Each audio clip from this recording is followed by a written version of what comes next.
Hello and welcome to the Hawk's Nest as we have a very special show on this fine Tuesday afternoon with a very special guest in the house, Coach Evans of Sip to Tally Films here on YouTube. A Ravens channel has been kind enough to come on over here into the nest, come out here behind enemy lines. I know he's not feeling super comfortable doing so. He's looking around. Man, I don't like these kind of birds. That's what I heard him say. Come in the chat. How you doing, Coach Evans? I'm doing fine. I'm happy to come over and talk some football because this is one of the. I just did a stream and talked about the matchups for this week, and if I'm not mistaken, this is one of the three marquee matchups for the week. So I'm excited to kind of see how we match up. Similar record, teams both heading in the right direction, kind of feeling our way out and ready to kind of get into the nuance of both teams and see how we match up.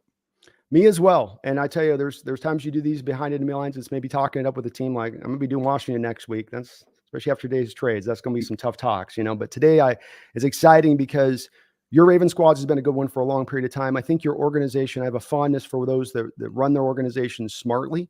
And that, you don't always get the results. You don't always get the Super Bowl champions. I mean, there's a lot of luck and injuries and stuff coming up at the weird times, but you can do things fundamentally smart. And it really does feel like your Ravens organization, I'm hoping you'd be agreeing this, that they do this for the most part of this last 10 years. I know it's been a bit of time since the last Super Bowl win, but you have a couple Super Bowls in the last 30 years.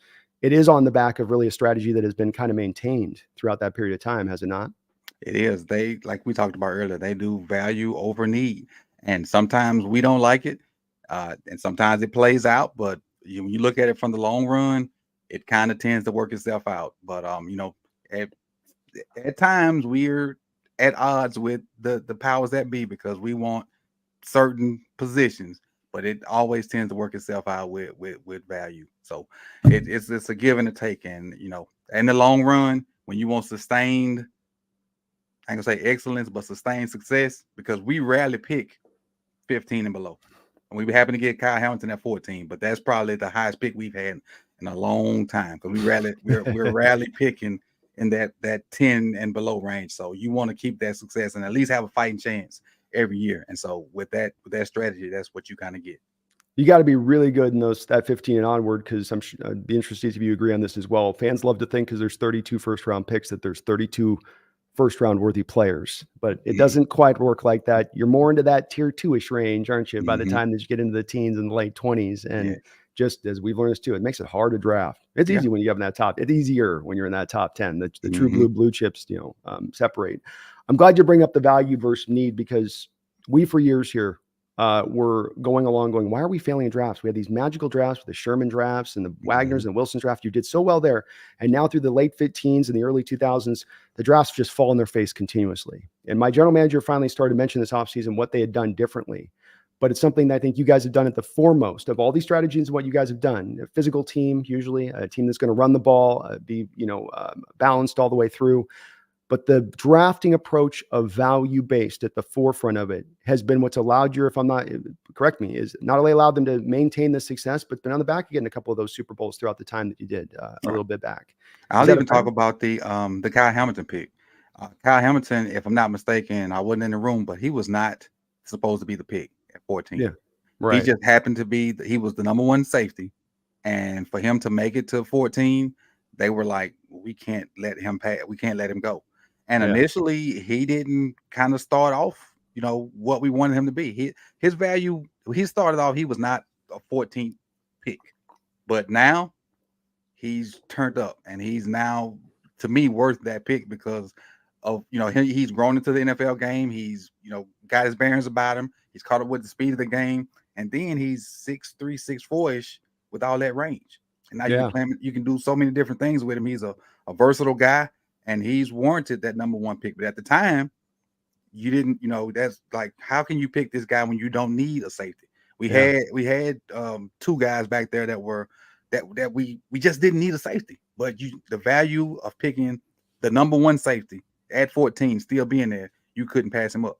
So and to your point, the reason he drops has nothing to do with what he did on the football field. Right. It was all back to the 40 time. And that's such a paper thin reason to not go after a guy, and as opposed to what he's doing on the field, which should matter most. Right. But that's the age we're in. I'm sure you have it in your contingent as well, with folks that'll get too heavily caught up on the testing numbers matter and they should factor in, but they shouldn't carry the whole day. And on that one, his slip and his fall seemed to be that they were letting that carry the whole day and everything else. You know, meanwhile, these safeties are coming out slow as hell lately anyway, aren't they? I mean, they're all Exactly. they're all 4.65 guys now. So what are you going to do?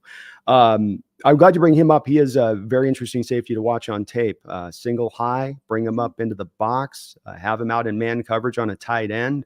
There's really just about nothing that he can't do, which is a real rarity for safeties, even in this split safety modern age of Vic Fangio defenses where they're asked to do multiple things. He really literally can do everything, can he? Yeah, he's the glue on that back end for me, for what I think. And the ability to just not leave him as a deep safety, to put him in the box, let him, kind of slide in and play a little linebacker because he can cover your slot guy. He can be on top of your slot guy. He can blitz. He's probably our best blitzer, probably from that edge. And he's I'm gonna say he's the tight end eraser, but he does a good job of covering the tight ends because he's not that smaller safety where you can take like your tight ends running 6'3", 6'4", 6'5", and you take a safety that's 5'11", you just box him out. Yeah. Well, with Kyle, you got a guy that can kind of, I'm gonna say stop those guys, but at least have a fighting chance versus those guys where you can't just throw a high point ball and expect them to come down every time. At least you got a fighting chance. So they do as you guys do with Andrews, man. He goes up the seam and Lamar throws it 2 feet over his head. And it's like, man, our guy's not going to get to that. There's no way that we can stop that. And that's like touching the top of the backboard in basketball kind of, reach a little bit. But yeah, you can definitely do that. Did you had some success last year? We're going to talk about at the trade deadline. We had the trade deadline just end out about 2 hours ago. Would you have liked to have seen your Ravens be a little bit aggressive, or was there a player that you were looking at to say, go get this guy? We need this right now. A lot of the flock wanted, they wanted Derrick Henry. I personally wasn't a fan of that. And there were different names they were throwing out. I wanted the O-lineman. I just wanted to secure the O-line. I wanted the left guard. There was no in particular name that I had in mind. And if we were to get a back, I didn't want a Derrick Henry type. I wanted a slasher type guy like Aaron Jones or Kamara. But what about Cook? Dalvin Cook, I don't know what he got left. Because he's not playing. But Breece Hall's nice. Had he got there and still been active, maybe. But Breece Hall has done so much that we don't know what he got because he's not playing. I've seen him take maybe 10 snaps. So I don't know if he's hit the cliff yet. Yeah, but he does have fresh legs. At least we can say that.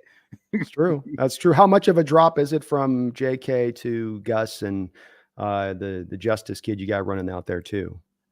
Between JK and Gus is just different styles. JK can pretty much do it all. And you saw, well, I don't know if you saw it, but last year, even basically on one leg, he was still literally. Producing. He's still literally. And his vision came back. Right. His vision came back on one leg. So I was hoping for him to be healthy with that new vision to just have a great year. And then what happened to him happened, unfortunately. But Gus is like a downhill guy. And, if we can stop him from going, east to west and just get him downhill, I think he'll be a load to tackle. But the thing is, justice for what we're trying to do, or what I think we're trying to do, because it goes up and down from week to week. I think justice is more so a guy that can fit what we do. And that's why I was saying the Aaron Jones or the Kamara, because you need a guy that can run inside zone and outside zone. Gus can run outside zone, but he's not very good with inside zone because of he don't really have that jump cut. He's not your number 9 at all. Your number 9 would fit perfect. Oh, you'd love a 9, man. Now he'd be rolling out there. I mean, I think even Charbonnet wouldn't be too bad in that. And that's more what you have with Gus already. But so does Justice have it then? Do you think, to be a guy that can come close to? Can he get to 90% of what JK provides you then with his ability? I think he is a little twitchier than JK.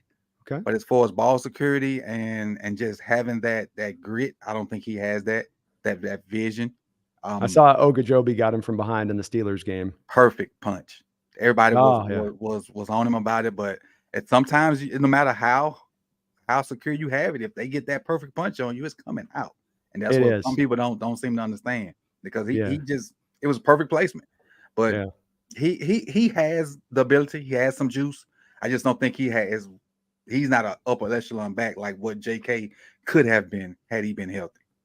Because I look at your Ravens team as a team that is quietly maybe in an AFC that is absolutely stacked, quietly it may be, when it's all said and done, that best team in this AFC, with, especially as, Chiefs aren't looking quite as strong and Bills are down those defensive guys, and they're trying to regroup a little bit, even though they're still very strong. The Dolphins are explosive, but I can't take them seriously for whatever reason.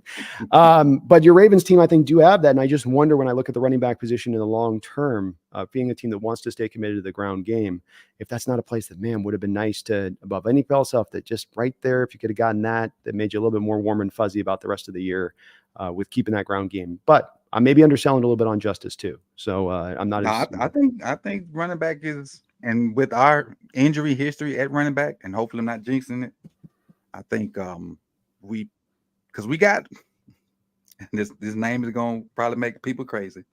We got Melvin Gordon sitting there waiting. And I know Melvin Gordon has had 35,000 fumbles. I was going to say, you got fumbles with with your current guy, and that ain't going away with more Gordon. We got Keaton Mitchell there too. Keaton Mitchell's a guy that once he gets healthy, he can take 6 carries and probably get you 60 yards. He is by far the fastest cat on the team. Small skate kid, right? Healthy. Yeah, from Eastern Carolina. That's right. Yeah, he can get you. He can take an inside zone if it's blocked right, and if he makes one person miss, he'll outrun everybody else. He's just that fast. The one carry he had so far, he by far looked like the fastest player on the field, but he's only had one carry, one touch.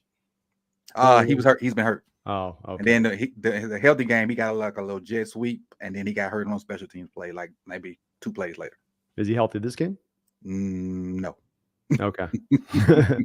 I do like where you're going at with the thought process of leaning towards that guard. Your Ravens team has done a good job as well throughout the years, and the value-based approach is also keeping their offensive line very strong. And I see what you were trying to do there. You went out and got the cleanest center in the draft the year before. You got Staley over on the left side. You're trying to put a little Great Wall of China kind of thing together over there on that left side at that point. And I dig that, because I'd love to do the same thing with my team. I still, all these analytic folks, Coach, that love to get all hotty-toddy about their, skill position players. And now you build from the back to the front, not the front to the back. They love to go hard with that. I don't buy any of it. I'm still old school. I'm still cut from that cloth, where I say, no, you got to do it in the trenches. And if you invest in the trenches, you will get the returns back from the trenches. They will reward you for that investment. So I love that thought process going at that point. And that was a great pick for you guys, I thought, with that center, because there are those clean prospects. They tend to be the guards or the center type guys that you just go, I know what he is going to be. I know exactly what this guy's going to be. I know exactly what he's going to provide. And he'll do it from almost day one, right? Hasn't he out there? Linderbaum, I think it is. Linderbaum, yes. And I thought Linderbaum was going to have issues with the bigger, stronger guys like a DJ Reader. Anybody that has one of those big, burly nose tackles that plays zero and is just as strong as an ox. And I thought that was going to be his problem. And it turns out that is his only problem. If you got a guy that just straight up, that's just like Thanos strong, he has an issue with those guys. But if you're trying to play him on the side and we run some kind of zone, he works them because of that wrestling background. Yeah. And even with those strong guys, that wrestling stuff kind of kicks in on him. Once he gets a feel for how strong you are, he can kind of adjust and adapt his technique to what you're doing. And does he win every rep? No. But he does a good job of adjusting it, because he's a small guy. I actually got to see him in person when I went to training camp, and he looks like he don't belong out there. That's how small he is. He looked at Boston College. You looked at he's an okay size out there, but that's hard to tell. Oh, did he say Iowa? Was that what it was? Mm-hmm. I was thinking Boston College. Man, gosh, he's an Iowa center. Okay. They centers and O-line and tight end. Well, those Iowa, they're all corn fed, and they got something in the water out there or something. Those guys come out, those linemen, they're always good. Iowa, it always seems like they're producing. But he's also good blocking on the move, right? He can kind of, you get him out in space with zone and have him go that. He's really good with that, which that's definitely getting to be a higher, we're getting away from a little bit more of the mauler type guys, it feels like, to more of these mobile guys with some of the lateral attacking in the run game, especially trying to get everything horizontal rather than vertical. I think everybody's getting away from just those straight up big guys, because you can you take a big old school nose tackle, or you just run him left to right till he get tired. Yeah. And then you get him out of there, which is what, and then this is kind of off the topic, but this is what Nick Saban refused to do for so long. He wanted those big old guys in the middle, and that's why he had issues with Johnny Football and those guys that ran left to right. And he had to change his philosophy. And so then football started to change. And now you got O linemen that got to be able to move. You got D tackles that got to be able to move. And it's like it's a cylindrical thing, right? Like it goes through here and it'll probably come back down to some point down the lane where it gets back to be big, but we're in a small man size, get him out in the space and move those linemen every which way but loose, pull this guy here, pull that guy there. Hell, they'll even pull it in pass protection now with these guys, right? You'll have a left guard come back out and take on a left defensive end back and like, whoa, you didn't see that in 1985. They wouldn't even attempt to try that type of thing. Well, how's been, just to flip it over to nose tackle, because another guy I looked a lot in the draft, and it was a draft 2 years ago that was not heavily stocked with nose tackles. That was the Jordan Davis one with Georgia, and then you got the number 2 one then in the 3rd round, being Travis Jones out of Connecticut. I know he's had a little bit of injury things there, but how is he coming along on that side of the ball? Slowly.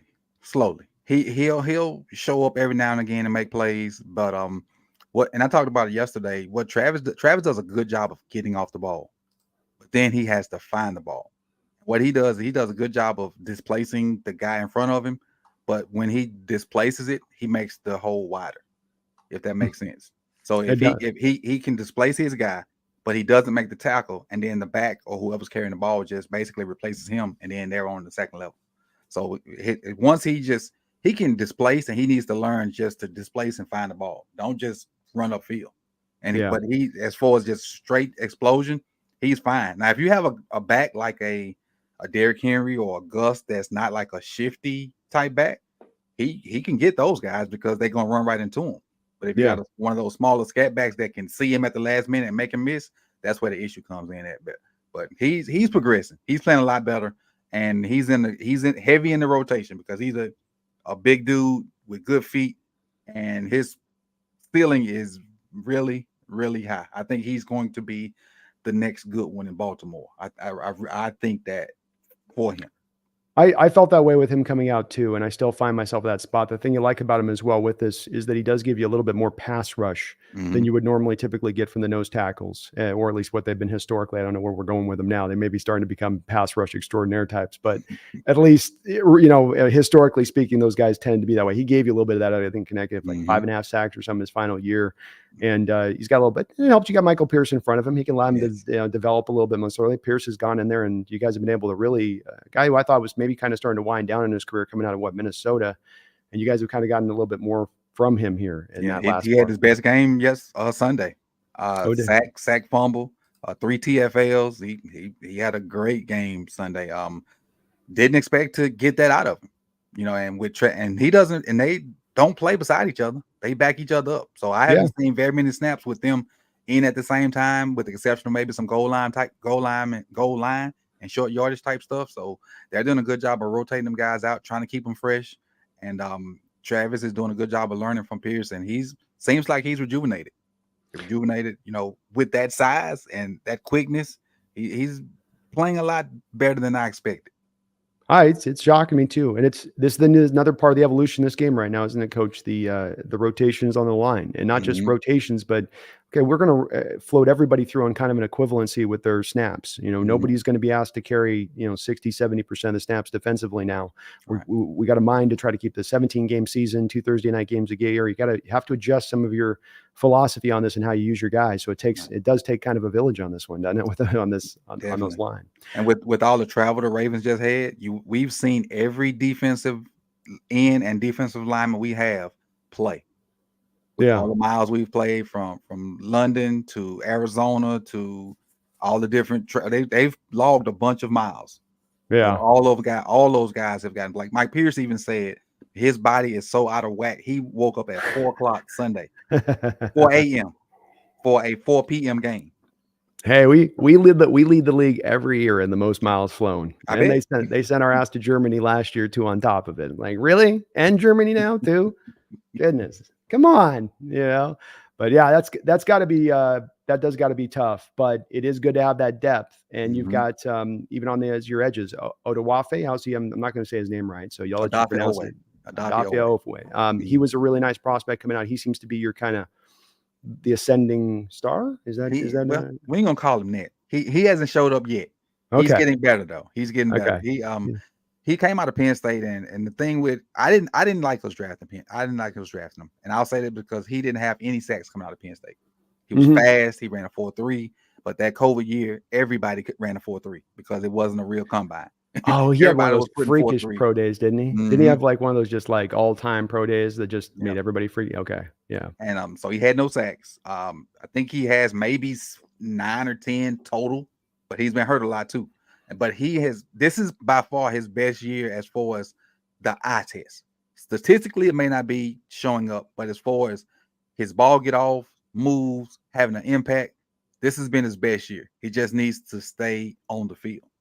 Yeah. Now, Clowney and Van Noy are the two guys that have pushed him to be like, look, you either got to play better or you're not going to play. Us picking up Van Noy has been a blessing. Another Van guy like Pierce that you're thinking maybe at the end of the road, but there's a little more road left. Right. Van Noy said he's representing for the older guys because he wants to, because a lot of GMs want to go younger when they're looking for back end help. And he said he wants to prove it that some of us older guys can still play. He said he's straight off the couch university. And he's came out there. I think he has about 4 or 5 sacks himself. Yeah, he always gets it done. And I'd love you to explain something to me with Clowney because it perplexes me. Okay. I liked the guy for a very long period of time. He was here with us. I've got a chance at times to play some video games with him when he was here a little bit and chop it up a little bit with him. Loved his mentality. Why can't this guy find a home in the NFL? It seems like anywhere he goes, he performs well at. He's a complete player. Everybody I know gets caught up in the number 1 overall pick and the hit he had it with Michigan and that he's supposed to be generational and get it. Why can't, I mean, it just, he seems to excel everywhere. And you guys are getting, peak kind of Jada Davian Clowney right now as it stands. But why? What is it? Is it just the youth movement? Is it? I think that expectation is travel with him.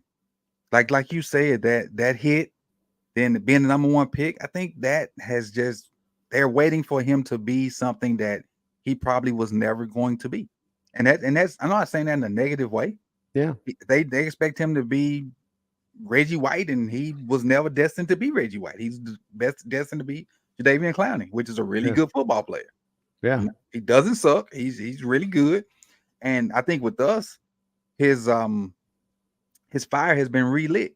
And I don't know if it's just coach speak or just him just playing a teammate role, but he really seems to love to follow Roquan. On multiple little sound bites, you know how the team released different little excerpts or whatever. He really seems to be taken in by the leadership of Roquan. Like he even said it, and he may have said this to another teammate another time, but he told him this: "You're the best leader that I've been around." And again, you say that you always kind of bump up the current team you're on. Yeah. But that was kind of profound to me because he played on some good teams. If I'm not mistaken, didn't he play with Wagner with you guys? Yeah. So that and they were tight. Said that, they were tight too. That's why I said that, because I know Bobby's a good dude and probably one of the best linebackers ever. For him to say that to Roquan, that stood out to me because I know I got a lot of respect for Bobby. I think Bobby's kind of, as he's now the last couple of years, the vocal part of it has really emerged. But, he came up on that LOB team where it's like there was no oxygen in the room to get your voice out, even as the captain middle linebacker. You know what I mean? Like, that's just the way that somebody had to be the quiet one, right? So somebody was going to, need to be. But I think what too, especially with the Browns did, man, and tell me if I'm wrong, I think teams get a little bit too caught up on trying to turn him into a spinner. And I don't mean that in the naughty way. I mean that in putting him up over the guard, standing up, or putting him inside and kicking him in there. Was a big guy, can handle inside. Put him on the edge like you guys are. Put his hand in the dirt.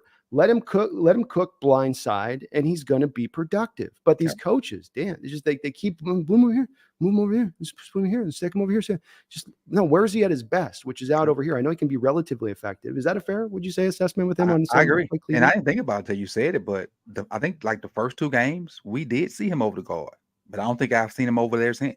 He said, "The hell with that. That's why I came here. I tried to get out of Cleveland because of this very reason, because they kept putting me in there, and it's not my game. And he's big enough to do it. He can handle a little bit, but he's had his best watching him when here was us for the year. We just stuck. Carroll said he's our Leo. We're going to put it out in that wide 9 kind of technique, blind side, and let him cook and go out, and he's going to be great with it. And he was for us. He was our by far most impactful defender that year, even though he only had 4 sacks. That had also an issue at times in his career being doubled and triple teamed, where that reduces down your production. You mentioned a guy that I thought I'd love to trade you guys made. We were maybe playing some footsies here a little bit with the Bears too last year on potentially making this trade, which was reaching out and being very aggressive at the trade deadline to go get Roquan Smith, a 2nd and 5th round pick you guys paid last year. Mhm. He came into that defense and it seems like he allowed everything to gel almost from the moment he walked in the door. He did. He did. I was fortunate enough to see his first game with the Ravens in New Orleans, and like Patrick Queen had started to play better, had started to round into this version of Patrick Queen, but picking up Roquan elevated his game so much more. Like maybe seeing what an All-Pro looked like and seeing how an All-Pro worked and seeing what an All-Pro did took Patrick Queen like, oh, this is what it looked like. And so his game complemented Patrick so much, and Queen didn't have to do other people's job no more. He's like, I got a guy that knows that I can depend on, and I know is going to do what he's supposed to do, so I can just do my job. Yeah, I ain't got to play both spots for, because he had an older guy. He had Bynes there with him, and Bynes is damn near my age. So he kind of, I think he tried to compensate for Bynes and whatnot. But when Roquan came, he solidified that, and Roquan is way, like when Roquan got there, he already had 80-something tackles. It was week 7 or 8. Mm-hmm. Oh yeah, and Queen hadn't had that in a season. Were they playing Queen as a Mike or a Will before his arrival, and what are they playing in post? They were playing him as Mike. Okay. So, and then they brought in Bynes, and so they moved him to Will. Queen started playing better. Yeah. Then when they brought in Roquan and they left Queen at Will and left Roquan at Mike, then both of them basically just took off together. Yeah. Well, it's so weird that this tracks so thoroughly for me too, because we have we have an exact situation mirroring exactly that over here. Right. Mm-hmm. Just Jordan Brooks, you move him to the middle, you draft him as the middle linebacker of the future. You had to wait a couple years, you had him at Will, bounce him to middle, and just does not fit last year. You put the green dot on his helmet, he's struggling with the calls and the adjustments and getting people aligned and all that. Bobby comes back, takes all of that off of his plate. He slides now over to the Will, and he's just able to go out there and play fast, loose, and free. Because I mean, it's weird with Queen and Brooks, both picked back to back in the first round a couple of years ago. Kind of, I know there's some coming out with the theory was Brooks was the run stopping linebacker, Queen was your coverage guy. That was the whole thing with them coming out on, pick your flavor. What do you want? Where the game's going. But has he been that guy, or is he a complete player that he's kind of rounded into being Queen next to Roquan? I forgot about that. My bad. Thank you, Mr. K. I appreciate it, Mr. K. That's my brother from another mother right there. He was a little bit of everything. I don't think there was one thing he could hang his hat on, because he would, this is kind of backwards. He would be bad in the pass game. He'd miss tackles, and then he'd kind of blow reads and whatnot. And he kind of got better at all of those aspects gradually. So he was never a great run start. This is why he never had like a MO that you can hang his hat on. But he just got better at all those things gradually. And I think his biggest issue was tackling in space. And and I was looking at a PFF thing, and people love or hate PFF, no gray area. Yeah, but his missed tackle rate starting off was like almost 20. Right now it's like 7. Yeah. Which is the best thing for him, because he can get there with anybody because of his speed. And I'm pretty sure Jordan's fast too, if not faster. Yeah, same. But he wouldn't break down, he wouldn't settle those feet, and he wouldn't wrap and go through. He just, any little slight movement by the ball carrier, he just go right by. Now he's getting to the point where he can get there, settle his feet, make the tackle. He's made some great open field tackles on some good elusive guys this year, and you can tell that he has worked on it.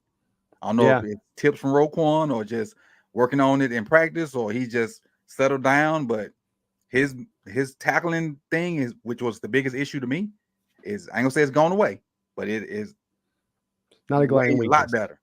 Yeah. I think that's a problem NFL wide right now too. This is these CBAs that they've negotiated the last 2 times over have all called for less two-a-days, less padded practices. Mm-hmm. And it becomes, I think, almost a league-wide issue outside of those outliers as far as tackling, because you just can't work on it. The only way to get better at tackling is to live do it. You can't do it with the stupid dummy there they got the automatic dummy they're moving on the controller, and they're like, go tackle. I'm like, not the same. Not the same as Derrick Henry coming downhill at you with a stiff arm he's leading with. It's a little bit of a different, it doesn't exactly set you up for that. But he has been playing well. And same thing with Brooks, too. I mean, Brooks has sort of kind of cleaned up what was his glaring weakness on his end. It was coverage. Mm-hmm. The man just struggles in zone. It'll be the interesting place to see if your Ravens try to attack us in this. And if I was a Ravens offensive coordinator coming in this game, I would be testing that. And that'd be with specific flood zone concepts. He wants to kind of take the cheese on the first guy, pulls him up out the zone, and then you hit it right behind it, and it's going to be there kind of all day. And it's cleaned up this year. He's gotten way better with it. And Bobby's presence maybe has helped with that. But I think with both Queen and Brooks, the guys drafted back-to-back and also having kind of similar career trajectory arcs. Mm-hmm. Is he going to get paid this offseason? You guys going to pay him? Want to. Like, and there's this thing in our group. Like, I've been defending him since he was not playing well. And it's fans and other, our content creators were not saying he needs to go, whatever. But now that he's playing well, people are on the bandwagon. I just don't think we're gonna have, because we play Roquan, I don't think we're gonna have the money. We may franchise him. I don't know how that's gonna go, because then feelings get involved.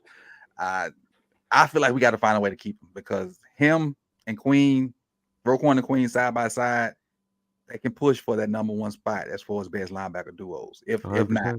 And the reason I like them as being 1A, if not 1B, they don't have what Greenlaw and Werner have in front of them. Mm-hmm.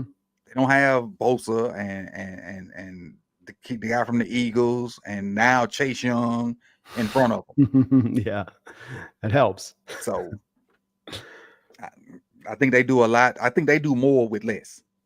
Oh, maybe they will be able to if you look at the balance structure on your cap going forward. I mean, you don't have a lot thrown onto that defense across the board. Marlon's getting older. I'm sure he's getting closer to the end on that, and maybe there will be a willingness to open that up in this case. And they've got to, at least with your nose tackles in there, a little rotation. They kept relatively clean. What about the secondary here? I know we talked about the safety, but how are the corners holding up, including Humphrey? How's that the other safety rolling out there next to him? Has that been a pleasant surprise? I don't know if you know it, but our starting guy, the guy we paid, is hurt, which is Marcus Williams. We signed him from New Orleans a couple years ago, but he's hurt, so he's not playing. But his backup, Geno, is leading the league in interceptions with 5. Geno Stone. It's a hell of a name. Yeah, AKA Chico. Chico. He's leading the league in interceptions with 5. And so with that going, our corners, I thought our cornerbacks was going to be our worst position. I really did. We brought in Rocky Sin. I thought he would be like a guy to kind of replace Marcus Peters. Rocky Sin barely plays. Yeah. We got Arthur Mollett, who I did not have any idea who's playing like that third cornerback spot, playing that slot corner. You got Brandon Stevens, who I think has 4 interceptions, maybe 3, who's holding it down as probably one of the most targeted cornerbacks in the NFL, because a lot of people don't throw at Marlon. Mm-hmm. So a lot of those targets go to Geno. I mean, not Geno, go to Brandon Stevens, and he's holding it down. I mean, people get catches on him, but for the most part, he's holding it down. And when you make a mistake, he capitalizes. But for the first time in a long time, he's been able to play one position and learn the ins and out of that position. And you don't flip your corners, right? So they stay strong side, weak side. It depends on what you got at receiver, and what you got at receiver, we probably won't, because you got 3 guys that can go. Yeah, you got 3 guys that can go, so it probably don't matter if we flip them, because I know what's over there. Being a Mississippian, and my first game at a certain school was against a certain tall receiver that y'all have. Wait. Oh, hold on. I need to hear this story. Come on, what happened? So did he do the Sanders talking about Bo Jackson move where I'm from Mississippi, and so I was a high school coach, and so leaving my hometown, going up north to coach at another school with a friend of mine. We had our spring game, and so I'm talking to one of our receivers. I was the offensive coordinator, and we were talking about something, and I hear a doop, doop, doop, doop, doop, doop behind me. So I turn around, and this guy just whams behind me, and I had to look up. It's DK on the fly. And he scores or whatever. I'm like, man, who is that? And so, because I don't know who it is at the time. And so we get the ball and we I don't know if we score or whatever happens. But the very next play, they throw another bomb. It's DK. So right now it's 14-0 and we ain't played but like 6 minutes of the game. I'm like, who is this kid? And so by now I get introduced to DK Metcalf. And so from that point on, I know who it is. Oh, he's been so much fun for us too. And I'm sure you have this happening with you at times with guys that you like on the team, but you'll have fans that'll start to be down on a guy for certain weird, odd reasons. And he's chippy and he's get some personal foul penalties. But boy, one of the tough spots of road that I've had to cover this year as a content creator in regards to DK is that we've got this tiny contingent that's so over it with the penalties things that they start talking about trade. And I'm like, you guys are insane. There's no way we let this guy go. He is too unique, too great, and we haven't maximized him out. You know, you see the way that like AJ Brown's being maximized out with Philadelphia versus what he was with Tennessee. And you're going, we can kind of do that similar thing if we can get a little bit more, you know, consistent offensively across the board to pull it off. But it's not to me a DK problem. It's an offensive problem, you know, first and more. But he was a freaking max. What does the corner say when he comes out as he's given two 9 routes over the top? Because I know the coaches are in his face like, you got to stay over the top. And he's like, I'm doing my best, coach. Was it something like that? Honestly, the coaches don't say anything. That's almost worse. What can you say other than get back? Yeah.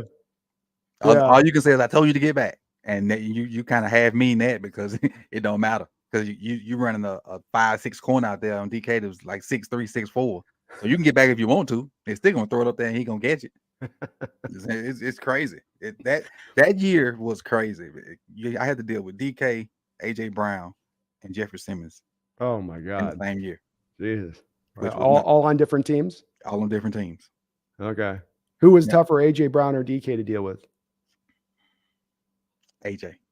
Oh, okay. AJ. Because DK didn't have the shiftiness to, you know, DK couldn't take a hitch and do what it is. AJ could, as long as the ball got in AJ hands, you probably gonna score. He could house anything. He could do it on a hitch.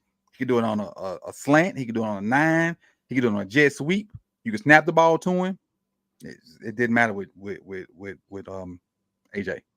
Yeah, so. Just fast and elusive as hell. But I was gonna say about DK, if you get rid of DK, watch the coverage change on JSN and Lockett. Just watch the coverage change. Yeah, I've been making the argument. It's and it's something that this is the tough part, is that there's not a stat you can track something. It gets harder for people to put the respect on it. And so, you know, I showed it a couple of years ago. It was about even 2 years ago where DK was second in the league in being double teamed. He was 1 percentage point behind Devontae Adams that year. That was the year that Adams had like 440 catches. And I kept telling people, because they go, well, he only has about 1,000 yards a year and he only gets us like 90 and we're paying him this price. And I go, well, you have to understand with this though, is that he is pulling the attention away in the secondary and that he is commanding these double teams, that coaches are scared to death. You may not think DK is all that good. You may think he's overrated, but guess what? 31 NFL defensive coaches around the league don't think that, because they commit to double teaming him. If that narrative was true, they would not be double teaming him. And I don't think I got very far. It's because there's just there is the anti-sentiment that I just don't get, and it drives me crazy because it's hard enough to find great players. You just, without having people trying to subtly push them out of town. Everybody looks for numbers. Everybody looks for numbers. They do. Yeah, and football is the impact is sometimes is not numbers. But when you talked about we talked about Michael Pierce earlier. His impact, like he had 5 tackles this game. For a defensive tackle, that's a great game. For defensive tackle. Because their impact is holding the double team. It's a thankless position. If you can command double teams as a defensive tackle, you did a great job. Because that means the linebackers don't get all the tackles. Michael Pierce had 5 tackles. Both linebackers had 11. Yeah, so that means the middle of your defense did their job, and his job is really just to make a center and guard block him. You don't get a stat for that. No, it's the most thankless job on the defense. It really is, because you are doing the epitome of just dirty work down there. But it's testament, right? If you can make tackles out of that and not only be immovable, but then actually split the double teams occasionally and then hustle down and do that. That's just that's insane value at the nose tackle position, because you really do set it with just don't get pushed back and hold the point of attack with these two guys. Please, by God, do that. Let's go over a little bit to the offensive side of the ball here. First thing I want to ask on the last thing on the defensive changes. It looks like you're a little bit more, there is some blitzing, but looks a little bit more of a commitment to front four and rolling with the coverages, squeezing those windows on the back end. course, this goes very much opposed to how you guys were running before. I mean, man, Wink Martindale, baby. Night and Then day. light it up. Night Light and it day. up, right? So with Wink, you were going to see blitzes and man coverage. You were going to see it. Appreciate you, Wanda John. You were going to see blitzes and man coverage. But with Mike, you're going to get a lot of post snap changes. You'll get a 2 high look and it'll end up being 1 or man, or you'll get a single high look and it'll end up being 4 or 2. So with Mike, you're getting a lot of different changes. You're getting a lot of games up front. And those games could be with the defensive ends and the tackles. It could be with the 2 tackles. It could be with a linebacker and a tackle. He's doing a good job of just mix. I've been so impressed with Mike over his 2 years. And I didn't want it. I can't even front. I didn't want him. I thought it was not necessarily a nepotism hire because he had worked for the Ravens. I just thought it was kind of like a friendship type deal because they sent him to work with the brother at Michigan and then brought him right back. I thought it wasn't gonna work, but he has shut my mouth. He's doing a great job, and the communication issues that we used to have, we don't have anymore. And I think part of that is him, and part of that is Roquan. But you'll get some of anything out of Mike, and we're starting to get pressure with 4, which I think what any NFL team wants. Yeah, not have to blitz as much. And it starts with, to get there, you got to have the investment, which you guys have done. The topping off with Clowney, Duafe's a development inside there. Even having a guy like the backup nose that we were talking about, Trent, coming off the bench to be able to give a little bit of pressure in there too. You know, Martindale is what I call the fans' ideal defensive coordinator coach, because he's the one where every fan's answer on defense is always blitz more, blitz more. I'm guilty of it too, coach. We all been there, right? Like, were you at your wit's end with Wink at that point? Were you ready to go to more of this isn't where you can't do this because miscommunication stuff you talk about? That's, you're blitzing here, blitzing there. There's a lot of extra details back in. This has got to be done. One guy messes up his detail and it's toast. Were you kind of at your wit's end there? Were you ready for something new, or did you like what he brought to the table in his approach? I was, because if we had the corners to do it, that'd be different. We didn't have the corners. Marcus was hurt.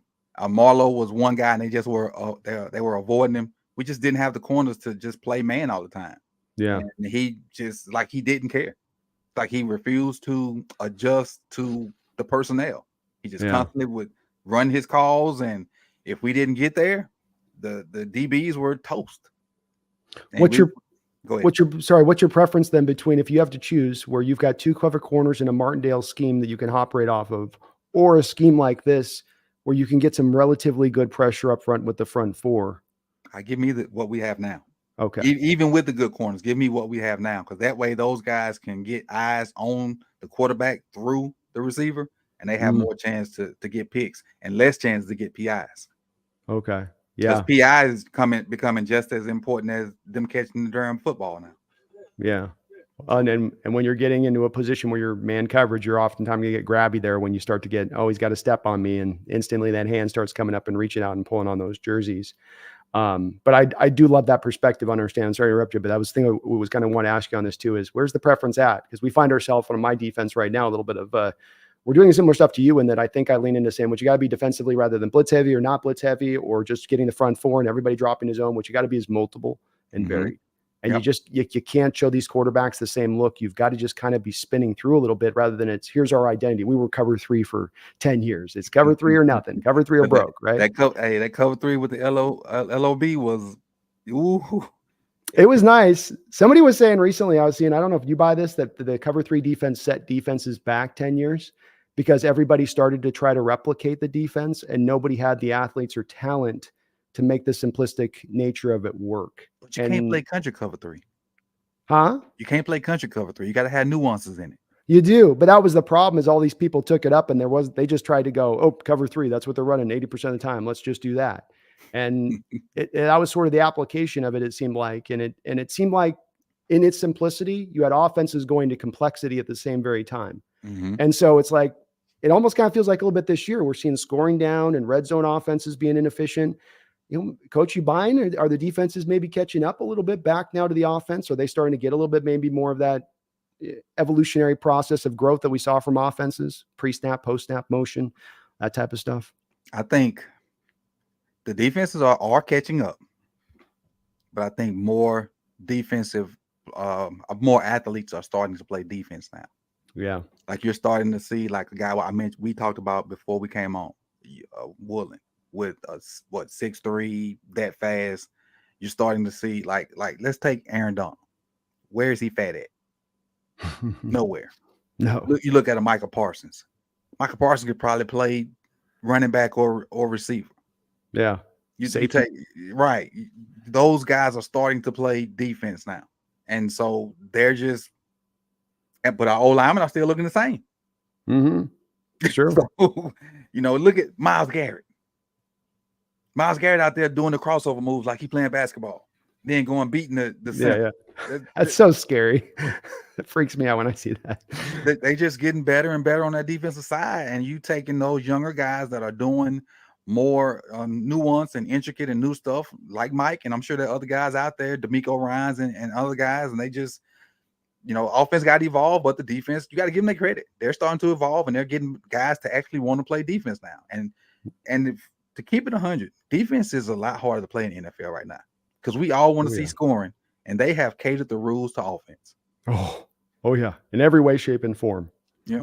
How do you deal with the quarterbacks? How you call things on the back end? All the way around. That is absolutely the truth. And I do see it the same way, man. I think that this is where these guys are catching up. I think some of it's a little bit of those, running backs looking out, going, "Hey, man, those guys aren't getting paid anymore. I'm gonna go be a linebacker. I'm gonna go get paid. I'm gonna go be a linebacker and go get paid. Screw this $2 million a year and bust my body up for nothing, type thing. That glamour position ain't so glamorous no more." We got a couple donos here. Let me catch up on these. Hunter Biden's crack pipe. Thank you for the $5 donation. Says Ravens going to get smacked by the Seahawks harder than Ray Rice smacks his baby boy. Oh, Hunter coming in with the gloves low. Says, I was going to tell another Ray Rice joke, but it hits too hard. I don't fire shots, but I can't guarantee my chat might not throw a few low blows out there. They'll swing back. They probably in my chat box swing back. They're going at him too. Thank you, Hunter, though. I appreciate the $5, man. And that was a crazy situation there on that one. Definitely finished off on Ray. Ski Nation, thank you. And Hunter, sorry about the late on some of these donos, acknowledging them. We got deep in our conversation. I just got kind of lost there. Ski Nation, thank you for the $10 donation. Says Ravens are scary good. If Seattle can pull off a win against a Super Bowl contender this good, it will legitimize the team for real, which speaks volumes for the Ravens. Should be the Sunday nighter. Yeah, boy. I know that, I'm not a fan of 10 a.m. games anyway for us on the West Coast. It sucks getting up first thing and you're just, your boys aren't awake and they're, come on. Because it's 10 a.m. their time. Try to play a football game at 10 a.m. But I'd like to see this would have been in a game that I would have loved to see flexed out prime time. Or even 4. Yeah, even 4. Even 4, just going a little bit later with it. But Ski Nation brings up something that I do feel like this coming into this game. I think that when I looked at the schedule this offseason, Coach, I said that the 2 toughest games to be on the schedule for us, and this is with us having Niners twice and the Eagles at home and on the road at Cowboys. And I said, no, the 2 toughest games on the schedule are going to be on the road to the Bengals, on the road with the Ravens. And I think right now as it stands, this may end up being our toughest game this year when it's all said and done, when you consider all the factors at play. So I agree with Skeet, man. If we do pull off this win, I think it is certainly one of those statement wins for us that we feel like coming out, because even when I'm going to do my prediction show later tonight on another stream, I'm going to be giving you guys probably the slight edge on this one, just for note and everything else. I think we are close teams. I think it'll be a close fight, but I do think you guys are legitimate. And like I said before, very quietly, a team not being talked about who could ascend into that marker of being the best team in the AFC when it's all said and done with that first round bye. Have you played the Bengals yet? We did. Yeah, it went down to the wire. We just couldn't get a final drive with Gino and the boys at the end there. They got the ball down to like 9-yard line and had 4 chances at it and just couldn't put it through. They are scary. Yeah, because people get caught up on the early season thing, but Burrow had the calf, and we got him back when the calf was 100%. Our defense really held it down against him, but I think that's a complete football team. They've been good for a couple of years. The Jesse Bates thing hurts. Yes. That's a big loss for them out there in that secondary, but they're still really well put together, really well coached, and they don't tend to beat themselves. Yep. So I think they're going to be in that hunt too. I still think the Ravens are a little more well suited overall to even be over the top of them, but those are 2 teams that everyone, it's all about the little bit of Chiefs, and you hear about the Bills and people getting Mhm. caught up a little bit with Jacksonville at times here. But don't forget about these two teams out there in that North. Your only problem in your division is y'all beat up on each other. Yep. Every year. Y'all gonna be Every year. biting fingers off and tearing off ears by the time you get to the playoffs, man. Yeah. Just bandages and casts. That's all you get by the time you get to that spot.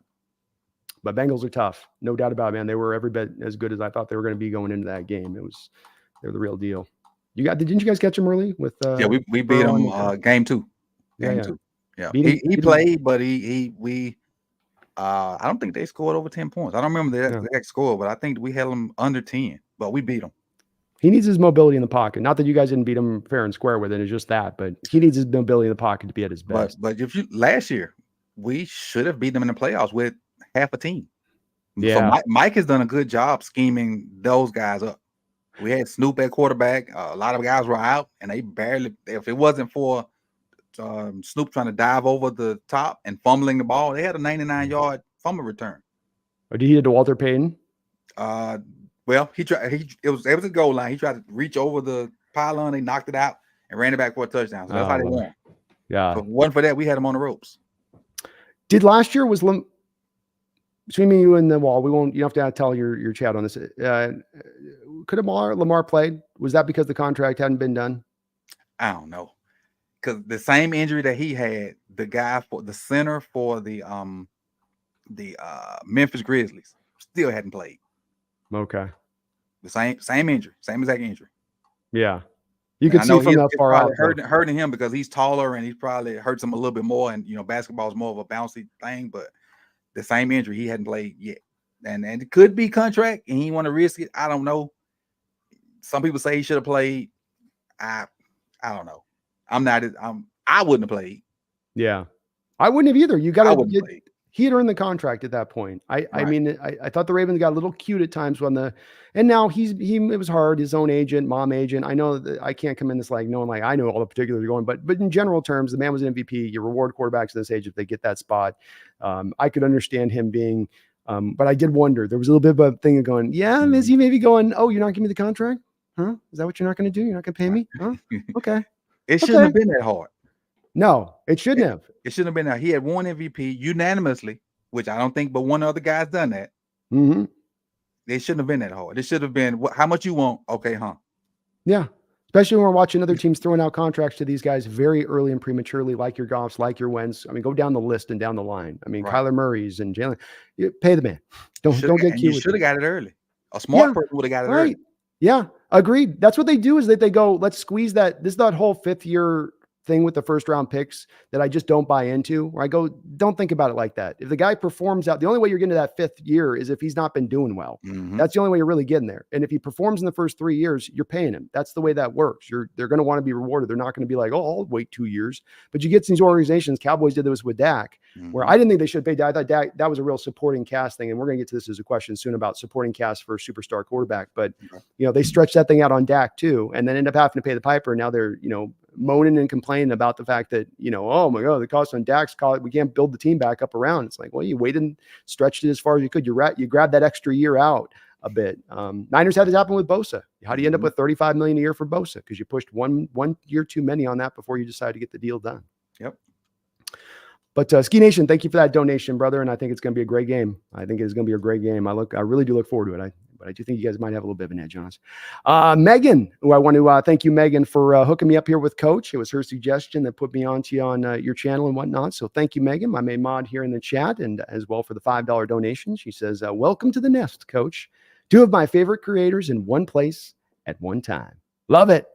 Love it. Well, I appreciate you for that, Megan, and I'm having a great time here with this hip too. I'd love to do, of course, be able to do this in the future. I got some more shit I want to chop up with you, but having a great time with it. And thank you, Megan, for putting me on you on this. Yeah, had a great time in our chat boxes. Not only me, but other Ravens content creators. She comes over there and shows a bunch of love. So I was, pleased to get the email from you because I knew exactly how it happened. Oh yeah, I said, hey, who we got on this, Megan? Because like I've gone through some of these channels doing prior weeks of which one, and and some people don't respond, some do. It gets hard, but reach out to him. Yeah, he'll be good on it. So appreciate you for doing that, Megan, and thank you again to Coach for coming on today, man. And I can attest with folks with Coach right now. He's running 24/7 during the year right now. Your head's spinning. You're trying to think, what's next video? Get this thumbnail, direction, title. So I totally get that. Let's flip over to the offensive side of the ball here a little bit. I think we've covered defense pretty well.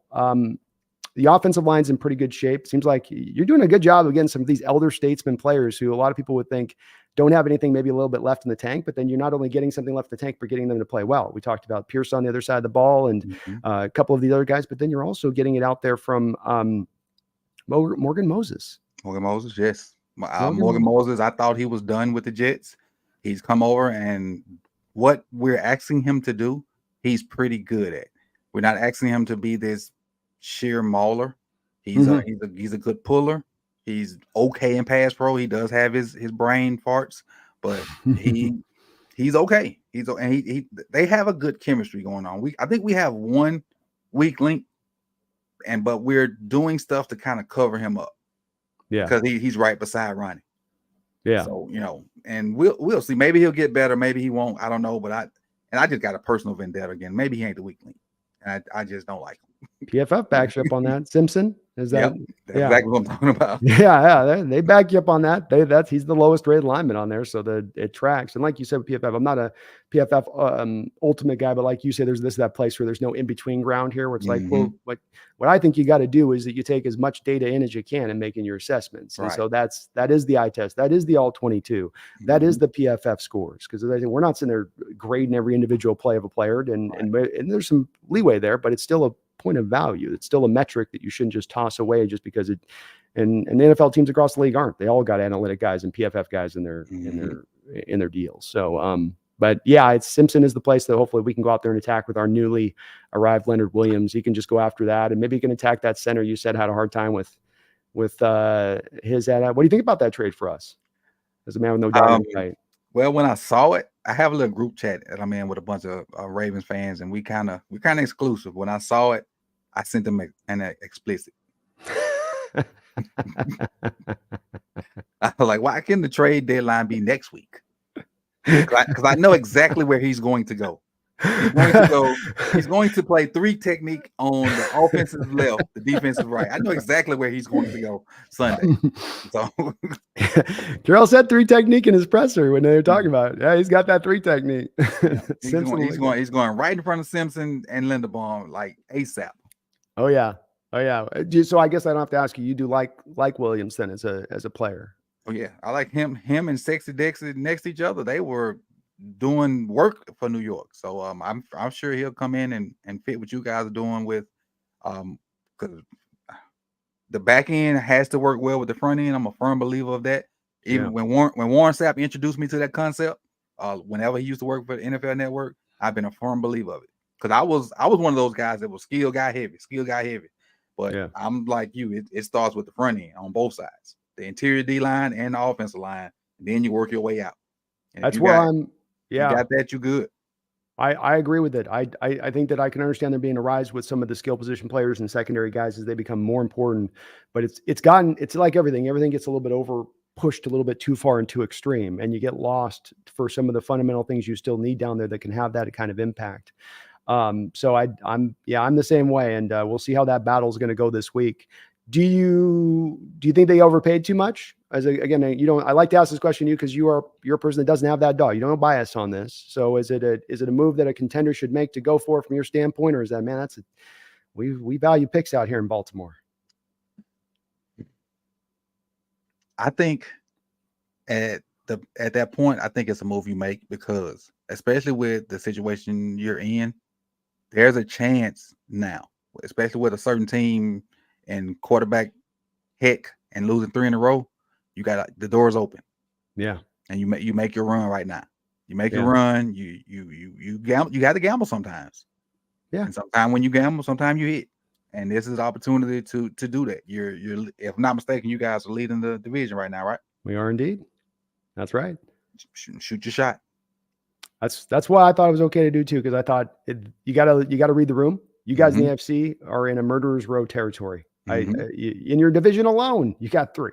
You look at the NFC. What's the NFC right now? Eagles, Niners, maybe Cowboys, maybe, and you guys and us.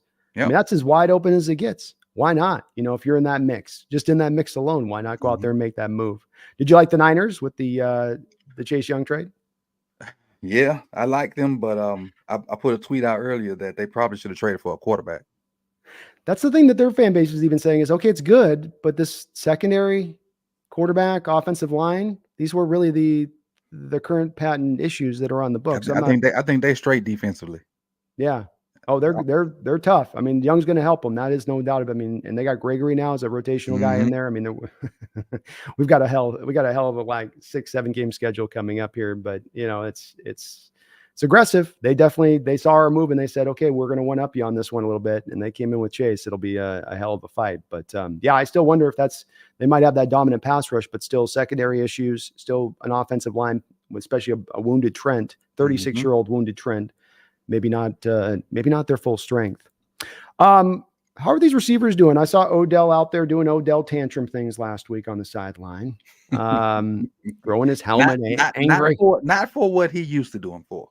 Not for what I'm used to doing for. I think this was because like every time he has opportunity to get the ball, he gets PI. He drew 3 PIs last week. Didn't have a catch. Didn't have a catch at all, but he drew 3 PIs. 2 of them led directly to touchdowns. Okay. So he's working his way back to.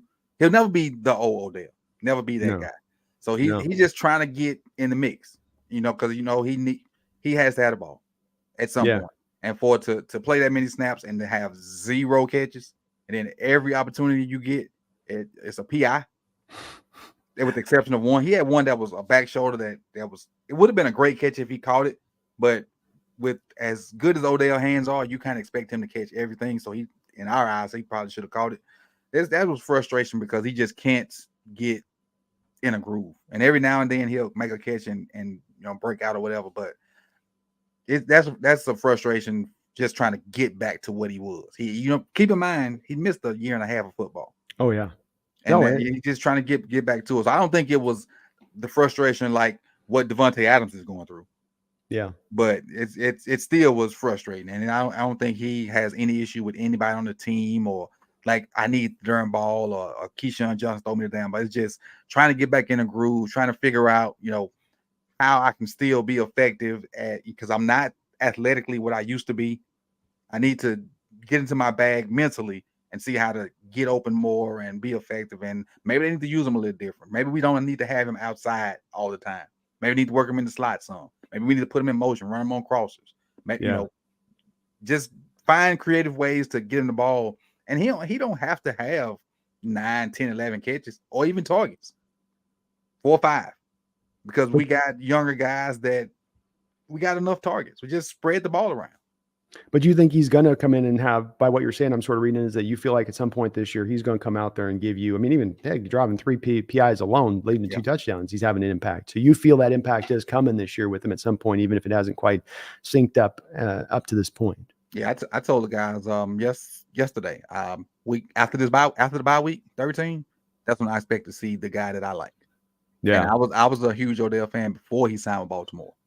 And so the guy I want to see, I expect to see him after week 13. Well, I think too, you can't, because there are a lot of people who would question Odell before, let's say going to the Rams. I think a lot about, does he love the game? Does he love being a football player, or is he actually love football? Mm-hmm. And the story that stood out to me with him going to the Rams is the medical staff looked at that knee and they went, this is a ticking time bomb, Odell. This thing's going to blow up at some point. We don't want to sign up for this. And he signed the waiver. He said, I don't care. Let me go out there and go get my ring.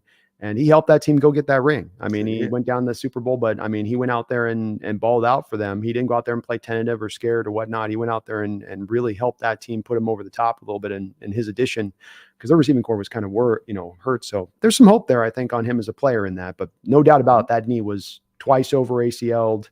They said the first surgery was messed up, I think they said. And that just sounds gnarly, having an ACL messed up surgery. That just sounds... And then playing a whole season with no ACL. That's right. It makes the cartilage in my knee quiver a little bit, man. You know what I'm saying? It's like you see a guy getting hit in the nuts, and you're like, oh. Yeah. We got another donation here from Seahawks Gaming. Says, didn't the Ravens draft Trenton Simpson? We did. He's a special teamer where he needs to be until we see what we're going to do with Patrick Queen. he has the same problem Pat Queen had. He's too fast.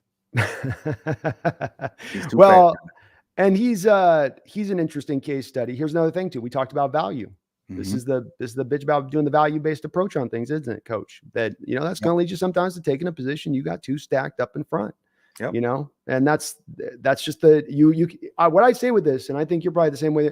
You don't get to do the straddle the two lines thing, because that's what people want to do is they go, we'll just do both. Do it on like the first round pick will be value, and then the second round pick will be need, and then the third. No.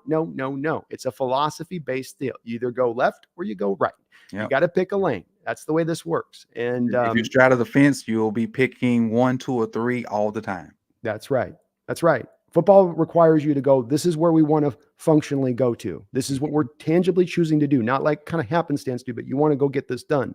And so that pick right there is a direct relation to it. And it could pay off. You got to have the negotiations with Queen go down. You got to have a little bit of insurance there if Queen does happen to walk. Last year, you had guys like Tremaine Edmonds and Jermaine Pratt, who are good middle linebackers in the sport, good linebackers in the sport, but not Roquan Smith types, right? They're not Fred Warner. They're still getting paid 17, 18 million a year. Right.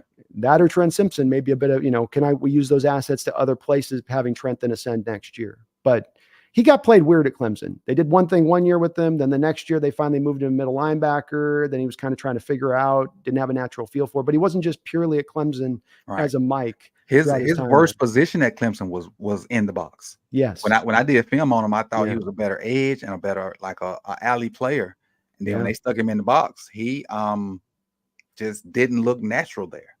So he's not a Mike. To draft him for that, I would hope something shakes where we don't have to use him there, or at least hopefully he's learned the position by the time we have to have him there, because he didn't look natural in the box.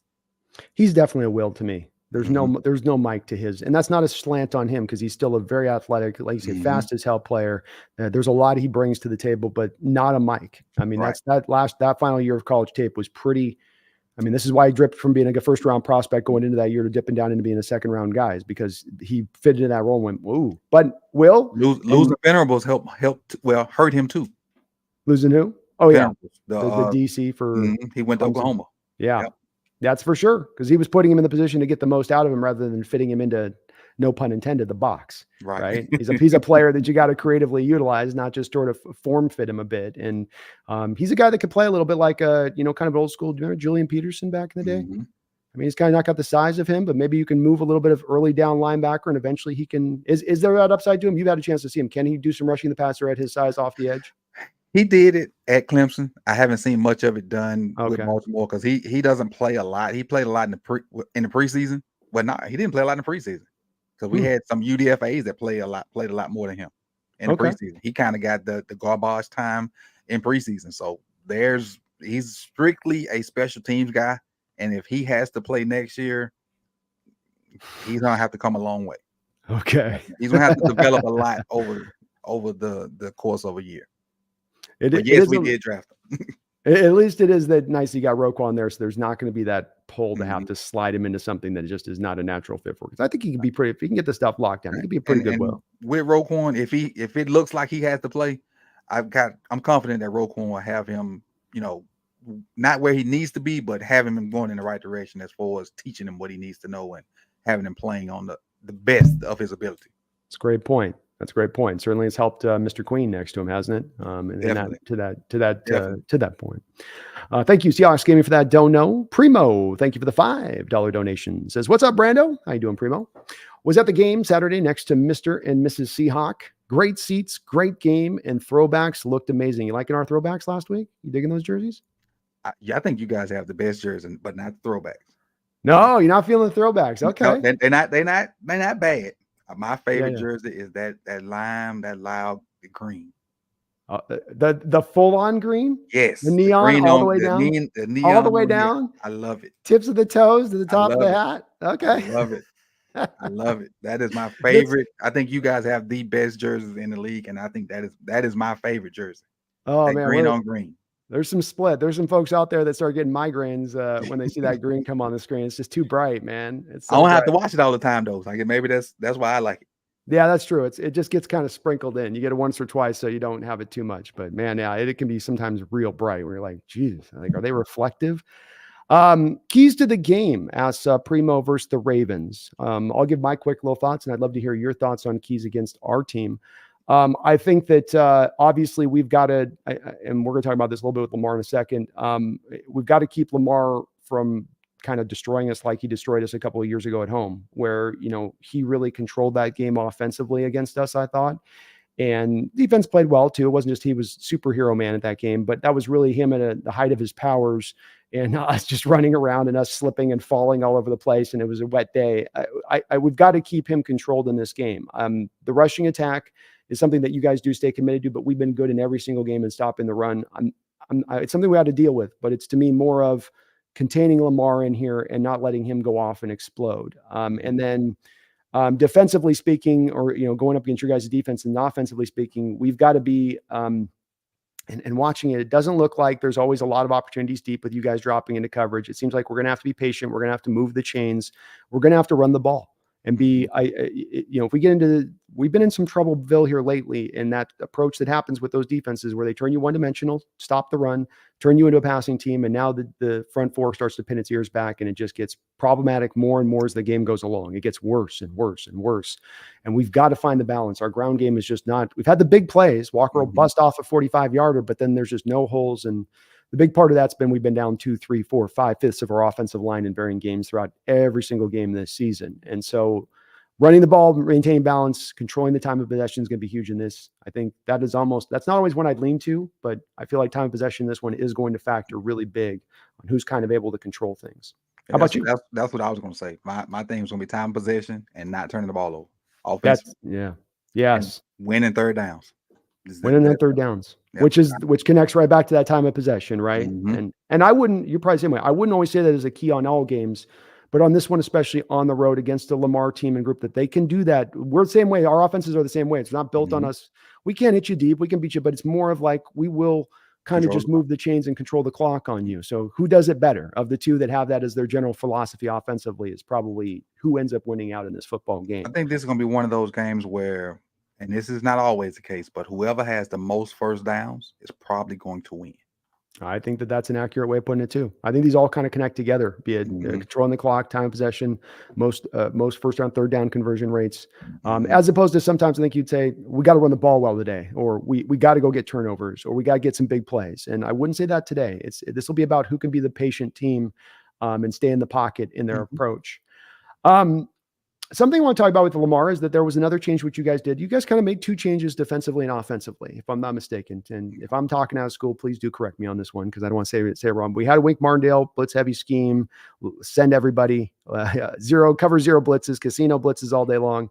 You're now going to more of the front four, dropping the coverage. Offensively, it seems like too, we go from Roman's offense, which was the Colin Kaepernick built, I'm going to turn my quarterback into a running back, and then we'll still operate offensively around that, but that's at the center of the universe here a little bit in our approach. Now let's have Lamar start to show the growth, be more of a pocket passer, hit your back foot, get that ball out of your hand.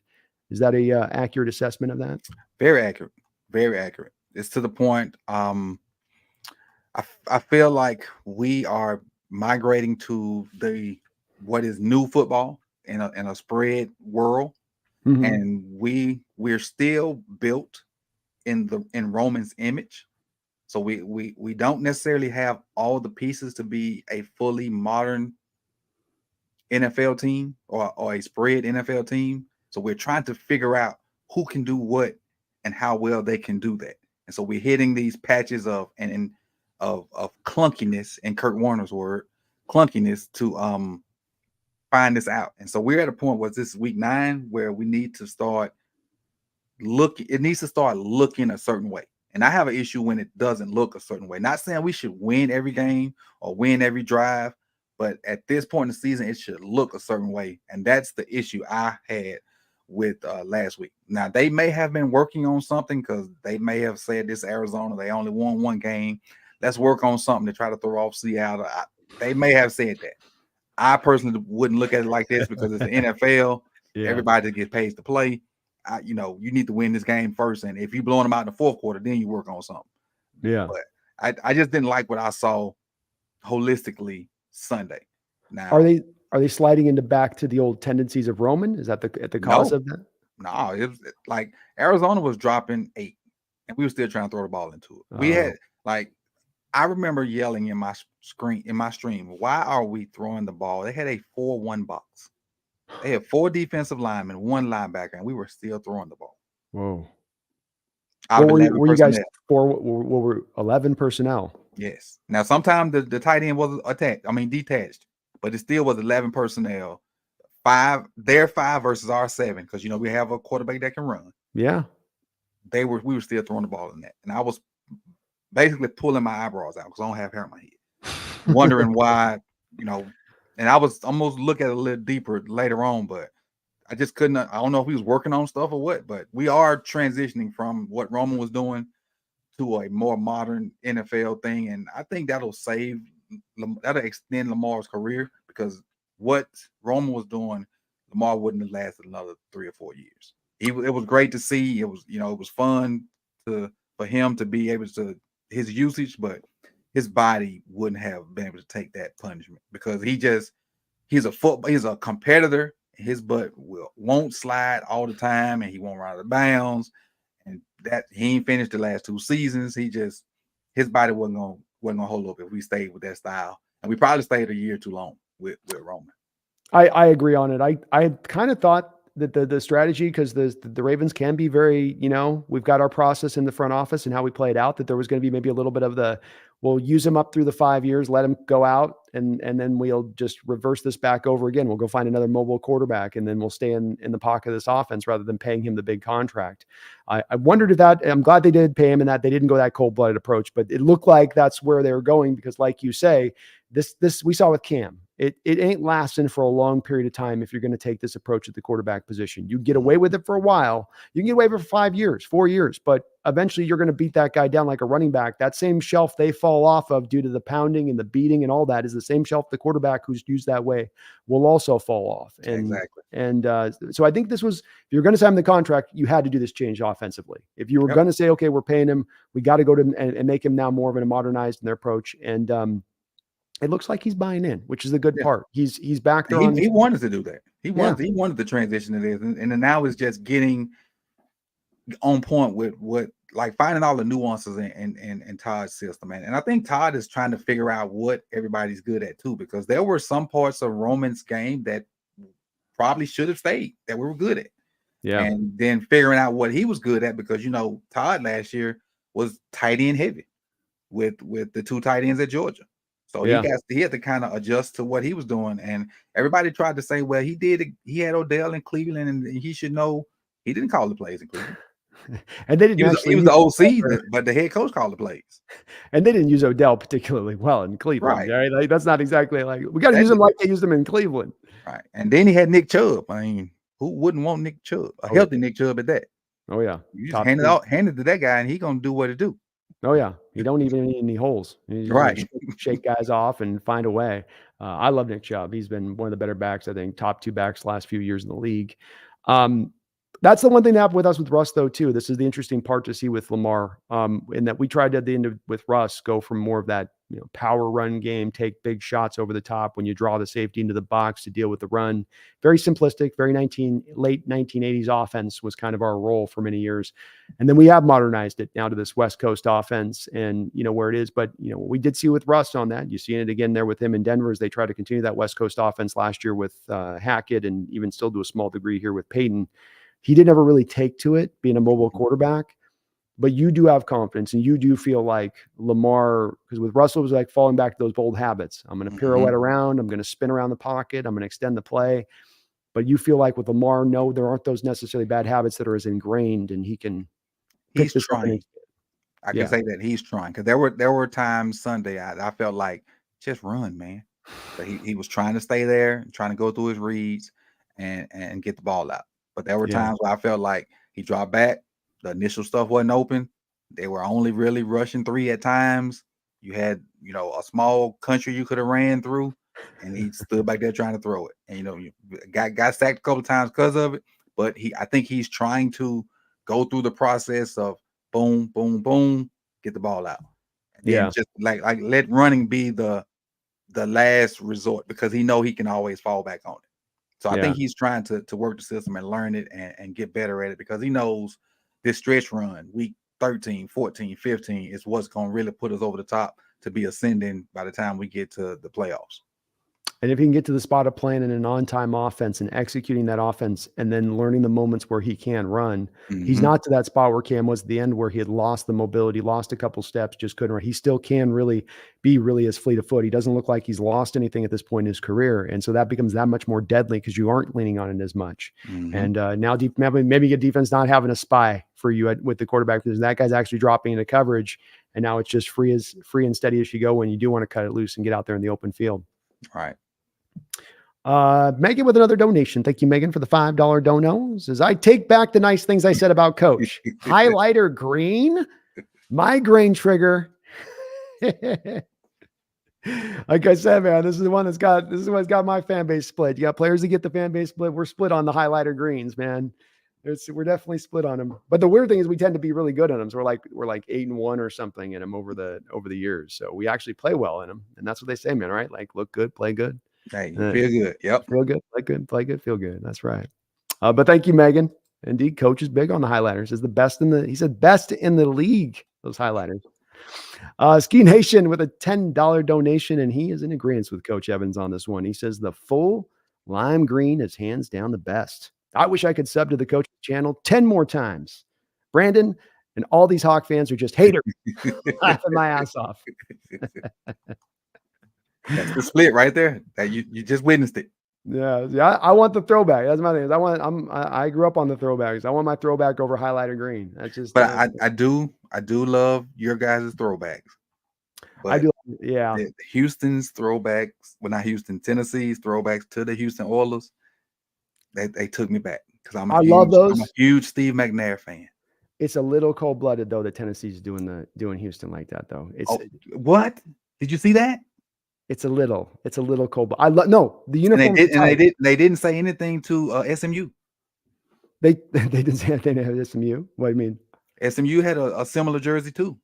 Oh, okay. Okay. You're talking about the University of Houston, right? No. What I'm talking about is that you have the Oilers coming from Houston, and now you have Tennessee out there, and they're wearing throwbacks from the team. I know they were technically Oilers for like a year or two in Tennessee before they turned them to the Titans. But I'm kind of feeling like if there was throwbacks used by the Oilers, they should have been used by the Texans. Oh, okay. I feel like it's a little bit disrespectful to the city of Houston wearing those out there in Tennessee a bit. Like you steal their team from them and then you're wearing their jersey. It's like my Sonics. It's like if Oklahoma City went out on one game in basketball and started wearing Sonics jerseys. And you'd be like, what? I thought you meant what they did to the University of Houston. Oh, so okay. The University of Houston had a similar jersey to pay homage to the city of Houston. Oh, okay. And the Tennessee Titans sent them a cease and desist saying, don't wear them no more. No, that's even 10 times. That's even more cold-blooded. Like, come on. That ain't right. That ain't yours. You stole the team. Haven't you done enough? Right? Didn't you do enough and just taking the team from the city? I know they got the Houston back, but like, it just feels a little bit like you're rubbing their face in it a little bit on that. I look good though. Don't get me wrong. I thought if I look at the throwbacks, the Eagles one, of course, still looks good to me. That takes me back. But the Oilers one that's a tight uniform, and it shouldn't be. Like you're talking about it. If you talk about like, well, it's got a oil pump on the side of the helmet, and it's got a light blue color scheme. Like what? What? But no, that was right there with the throwbacks for me on this past week. I dug those. I like those ones. For the most part, they've done a good job with the throwbacks this year. They've picked some good ones. They have. The Bucks was okay too with I forget the color they call it, the creamsicles. Creamsicles weren't bad also. They're all right. Yeah, they're okay. I all of them I liked. There hasn't been one I hated that was like, ugh, that's bad. And I think the NFL would be smart to let them keep having these throughout the year where you mix it up a little bit and have these new uniforms in. Do your Ravens have an alt one? I know because it's a little bit, the newer thing. They've got kind of a. Not to my knowledge that we have an alternate one. We have one that people hate. That's a Vegas gold one. Oh, okay. That people really hate. Vegas gold. I kind of like it a little bit when you pair it with a different color, but the Vegas gold top with the Vegas gold bottom is not a catchy one. But no, if you compare it with a black or a purple, you might can get away with it. But yeah. We kind of knew with 96, so yeah. But you've had the same uni since that time, right? It's varied a little. They've Okay. they've added a little moderations to it, but for the most part, it's the same jersey. Made the beak sharper, the eyes a Yeah, little bigger. yeah. Change the eyes on it. Yeah. Some little modifications. Little Nothing different. You're No, almost maybe no due color though. scheme changes. You're almost maybe due though. It may be all about time. They flip it out about every 20 years or so. So it's maybe about time to get a little. I like the colors though, and if you got black and purple, keep the gold as accent, right? Hmm. Those are tight enough colors on their own. Those look good no matter what. That stay with those, right? That's the better run. Thank you though, Ski, for that $10 donation. Coach appreciates the support there on the highlighter green love there. Wu-Tang Financial, thank you for the $5. Says a great talk so far. The Ravens have long been my AFC team. We got our work cut out for us against a true contender. No doubt about that, man. I think my Hawk fellow faithful have been speaking very much in the same manner about this game coming up, man, is that there's nothing but a lot of respect for your organization, a lot of respect for the players on this team and how you guys have built things up over there. And it's pretty uniform. You know this with fans on other teams. Everybody loves their fans and hates everybody else. But there's definitely been in discussions as we've leading up this week already. I see a lot of respect for your team and how they are put together. You guys are truly a contender out there in the AFC. And that's saying something, man, because that AFC is so bloody stacked. Yeah, it's tough. It's the thing is what I fear is whoever makes it out of the AFC just won't be healthy enough to win it.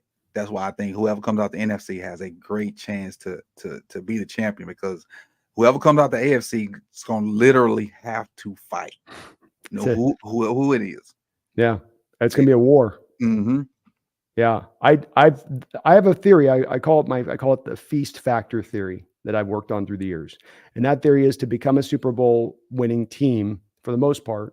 You need to have a division that's not necessarily as strong. For instance, you need to have we like to think of iron on iron. Iron sharpens iron is what they like to say. And it's like, no, iron ends up bending iron in front of you. So you actually do need to have that feast factor. And my proof of this is go look at the AFC West, AFC East for 20 years there with Brady and company. Mm-hmm. You know, they moonwalked their way through that division year after year, 6-0, 6-0, 6-0, 6-0, 6-0. And it allowed them then to prep up for the playoffs. You know, you're week 15, you're playing the Jets. It's like a de facto bye for you and how you rest your players then up for that. Whereas you, and like you say, to your point, the AFC, it's like you're going to need every one of those wins, especially if you're going to try to go get that number one bye, especially if you're going to try to just have the division with the three teams in your division. And I think that does wear you down a little bit. The fans like to think of it of like, yeah, let's earn our way. I want it to be hard. That's what they'll say. Like, no, you don't. Want it to be hard, but not too hard. You know, right. You might have your Ravens team could be a wild card team that would have been a number one seed maybe in the NFC. The last Super Bowl was the wild card. That's right. That's right. Barely got in. Joe Flacco went on this miraculous run. Champions. He went in that zone. He was in that zone there, wasn't he? What? He's in that weird place sometimes players get to where it's like, no, he's in a zone right now. He's just locked in. Foles was like that at that Eagles team a couple of years ago in the playoffs, where it's just like, what has got into this guy? Right. Where's this coming from? Has Foles played a meaningful game since then? I can't. That's not a troll question. I'm struggling to answer because he beat. Oh, he beat a. I'm sorry. That was not a troll question. He came in with Chicago 2 years ago and as a backup beat us. My bad. Yeah, I'm sorry. It's okay. You didn't know. That was a tough one. So us made him look that way. We did, but no, he was in the zone, and it happens for quarterbacks sometimes. You know, that's also the thing about being a team in the NFL here is that you don't want to peak too early. You know, that's one thing I can say about both of our teams is we do find ourselves ahead. I hear you talk about the offense coming along and defense kind of finding its footing with this guy and the newer coordinator down there. I don't think either of our two teams have played their best football yet this year. Agreed. I definitely agree that on our end. Offensively, we have not played the complete game yet. We've had a good run game. We've had a good game where we passed the ball. We've not played what we would look for as that game. Now, defensively, I think we have versus the Lions. Yeah.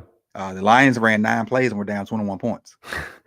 You guys embarrassed them. Yeah, so defensively, I think we've played that game. But the defense has been locked in a lot more than offense. But normally in football, the defense always is better than the offense, and the offense tends to catch up as the season goes on.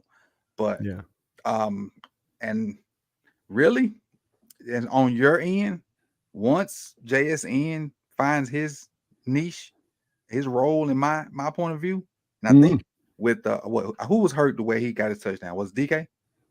DK was hurt last week a little bit. Yeah, he's been hurt So the now last couple weeks. JSN was able to come in and do a little something. So now I think you guys will start to be even harder to guard because now you got to worry about all three of them for real now. That's it. And you can't forget about the back. Nope. And Geno's playing lights out still. And I knew about Geno and I was a fan of Geno, but when Geno said what he said last year, I like that dude. And I've been rooting for him since then.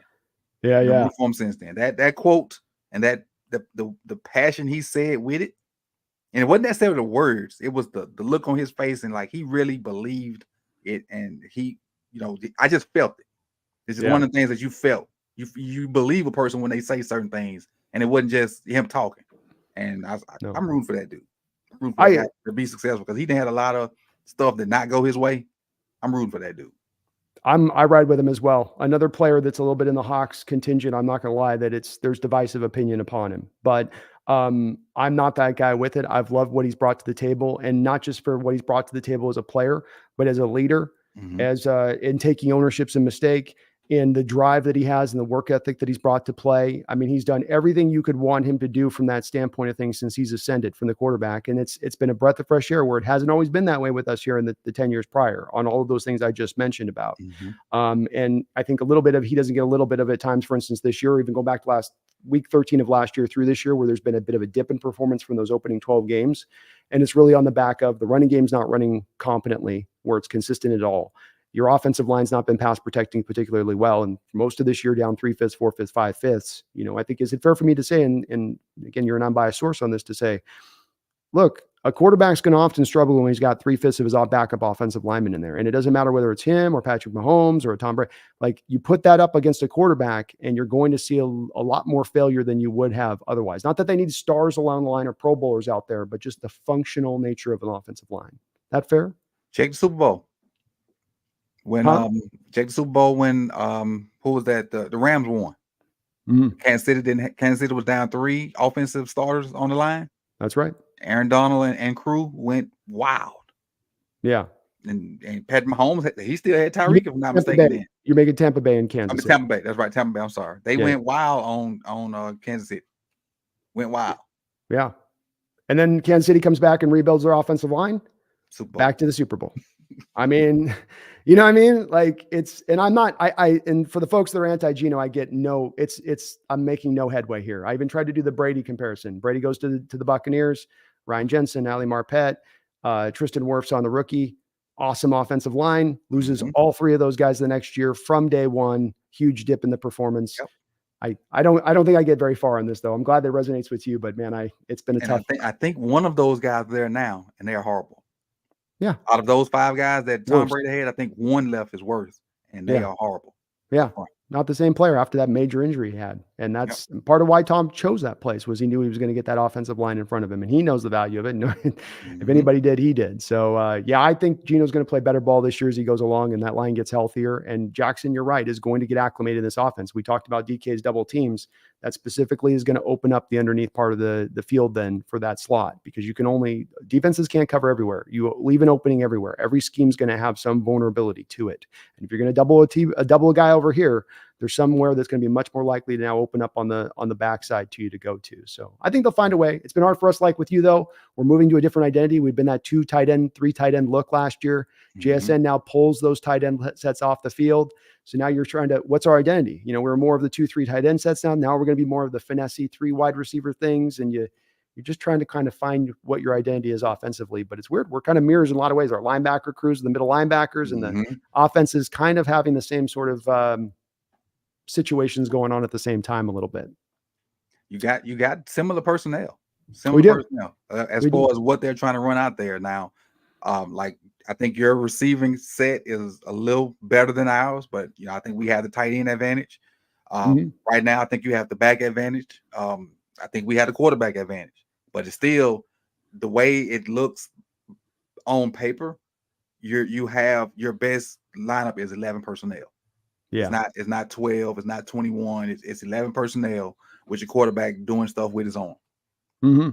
Yeah. I think that's where they're driving to when it's all said and done. That's going to be the one that they lean to. But it is that transitionatory stage where you do have the tight ends that are good. You do have we don't have the you're right, we don't have that number one guy. We got three good guys though. So you have that it's really hard to go away from that. And we were the most efficient team by EPA early on this year out of 12 personnel. And so that's the other pull from it. And that's you've been doing that too because you're trying to protect the offensive lineman, backup offensive lineman in. So you're doing a lot of chip blocking and double teams out there to try to negate. So then that does pull JSN off to just to try to make sure you're keeping your line clean and gene clean. Megan, thank you for another $2 donation. Says throwbacks are death, B. Hey, I'm with you on this one, Megan. I'm all about the throwbacks. I love those throwbacks. But again, it takes me to my youth. What are you going to do? You know what I mean? It tickles you from that spot. And you go, wow, I like them. Thank you though, Megan. Appreciate your donations. And I'm with you 100%. Corey, thank you for the $2 donation. Says, who had a better trade, the Niners or the Hawks? Well, let's put it to Coach on that one. Which one are you taking of those two deals? If you could add one of those two guys to your team for the parameters of those two deals put up, which one are you going with? I think it's you guys. Because Chase is, even though Chase kind of throws you back to that conversation we was having about Clowney. Had this college career and has all these expectations on him. And he really hasn't, well, he's been good, but he hasn't been what we thought he'd be. Yeah. On the other hand, Steady Eddie, what you got? Steady Eddie, what you got? You know what you're gonna get, and he's gonna pop off from time to time, but it's never a dip below a certain level. Great point. You got a consistent guy. Yeah. Chase, on the other hand, you might get explosion, then you might not see him for 3 weeks. Explosion, then you might not see him for a month. So I take the more consistent guy. I'm with it. I think too, probably Chase, while he does give you that pass rush, maybe not the run defender. But is that fair to say of Leonard Williams on that side of it in general terms? Yeah. Because you can get both from Williams. Chase will disappear. Yeah. And Chase, you might just end up running him out there on third down. But it's gonna be a little different in San Francisco because you got so many other guys to deal with that you may see a different guy. Because he's not getting the other doubles. Right. Mostly gets the doubles and then he gets the single blocks and then let him roll.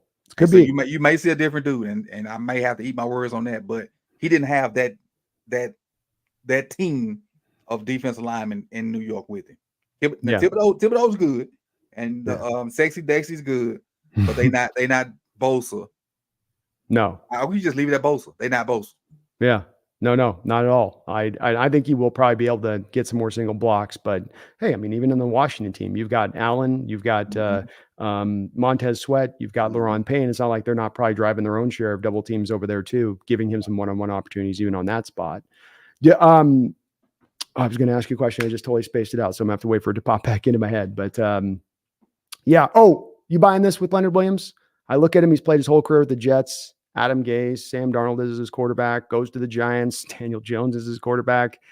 Is there anything maybe to the fact this guy's played his whole career in Loserville and he now gets to go to Contender City and that there's maybe a fire that I know I'm speaking to something kind of ethereal here, but maybe there's a little bit of an extra fire that's born out of you're beaten down in those environments for so long that it starts to just by nature affect a little bit of your performance on the field.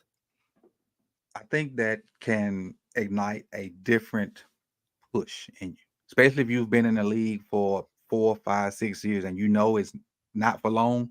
You got your motivation is a little different to go get it right now because you never really know when it's going to be done. Yeah. And at this point, he's probably made. I know you can never have enough money, but you've made enough money. Now you want to win and have some kind of legacy about it. And I think he's probably at that point in his career because he's done nothing not him personally, but the teams have done nothing that he's been on. And so he's probably to the point where I want to win. Yeah.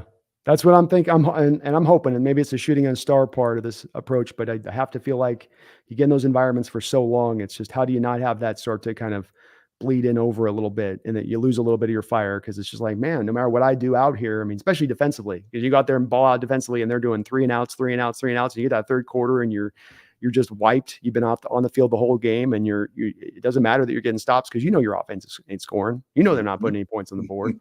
Right. It's just, you can't. Nobody's getting lied to out there. Daniel Jones ain't carrying this day for us. And it's crazy when your running back is the leading receiver and rusher. Oh, it is. And then they give the guy $45 million. That was the stupidest contract of the offseason that was given out to Daniel. Just absolutely asinine on their part. Like, why? For what?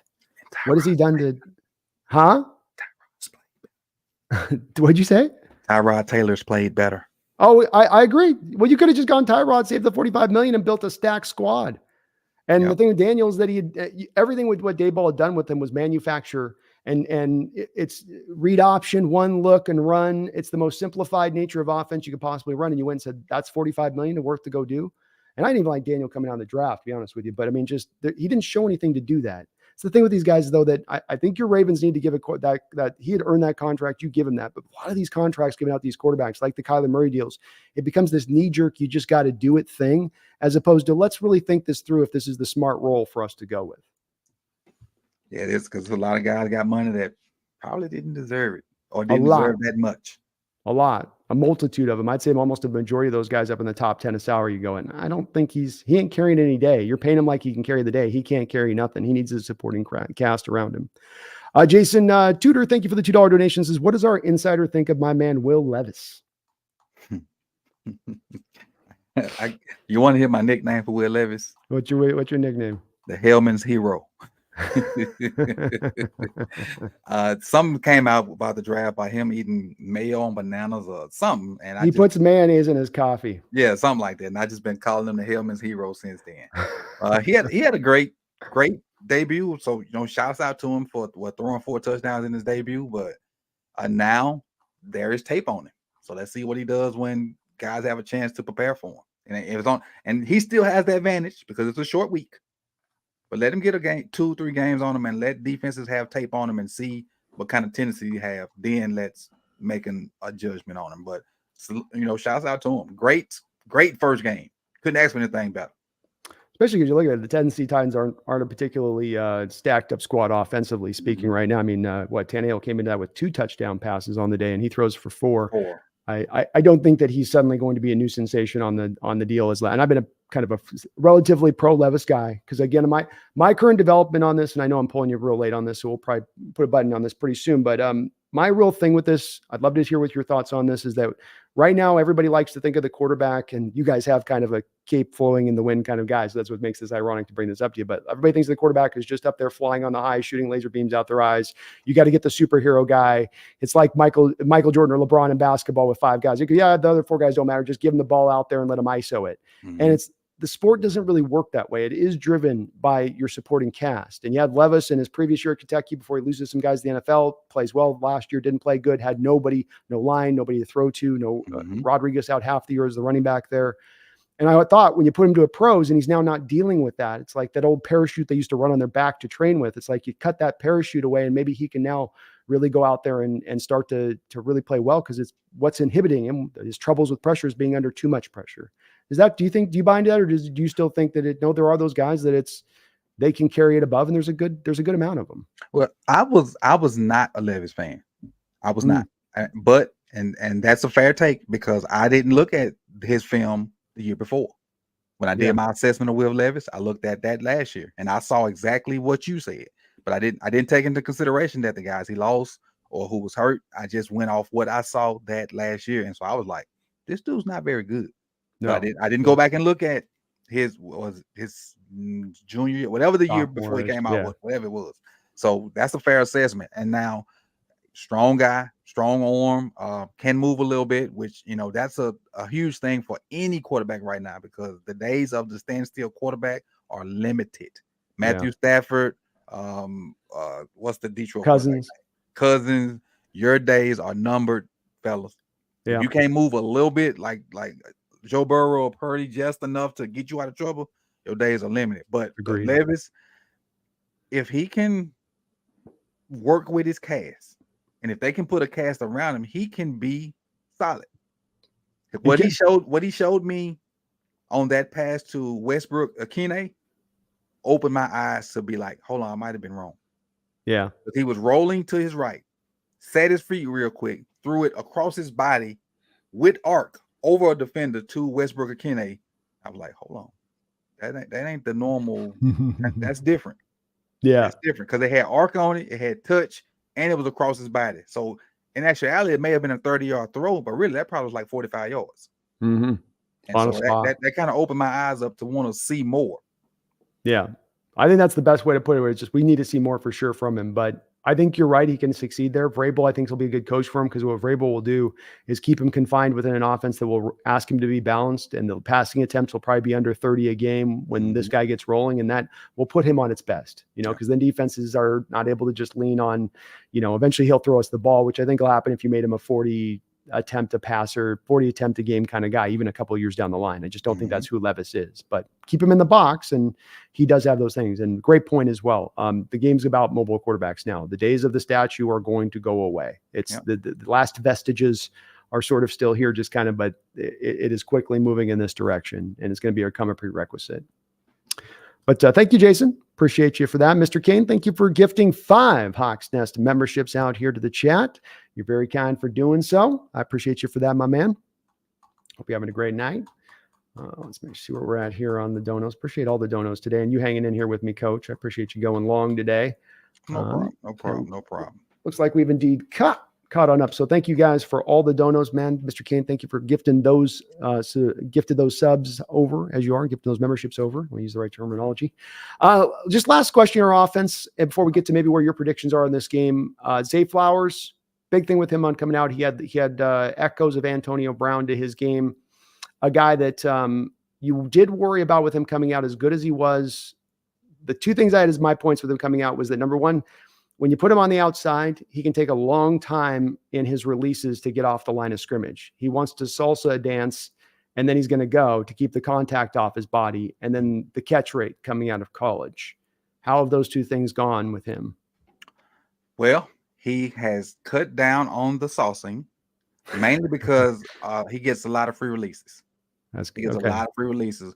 I don't know if you paid attention to the little short motion that Miami has kind of made popular now. Oh yeah. But we are kind of doing that a little bit with him and putting him in motion, and nobody's really putting hands on him at the line of scrimmage. He's not doing all what the high school kids love to do at the line of scrimmage now. He's getting off the ball and getting where he needs to go and getting into his routes.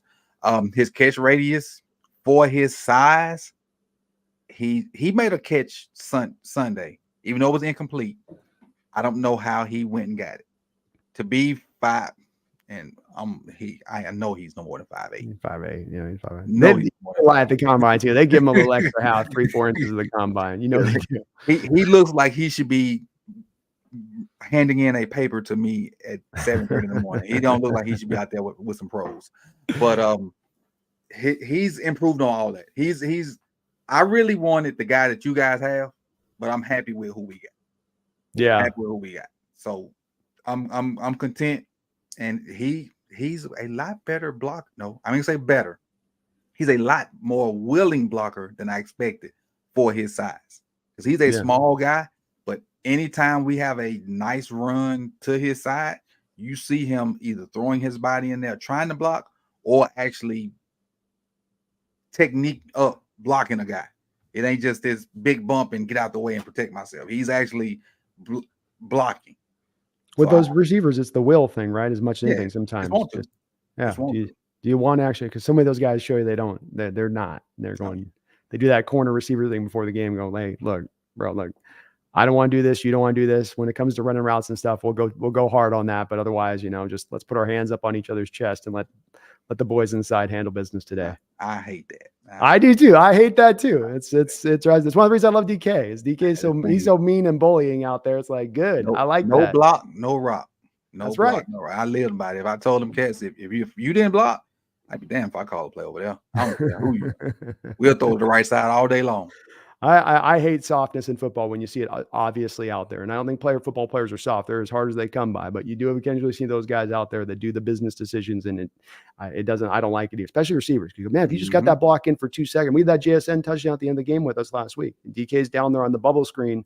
He eliminates the guy. They're bringing a blitz. It becomes one-on-one between JSN and the safety trying to rally to get to the outside. And it's DK's block on that corner where a lot of receivers, they're just kind of not enough. Chicken fight. Yeah. The chicken fight. It's just a slap fighting. Like, no.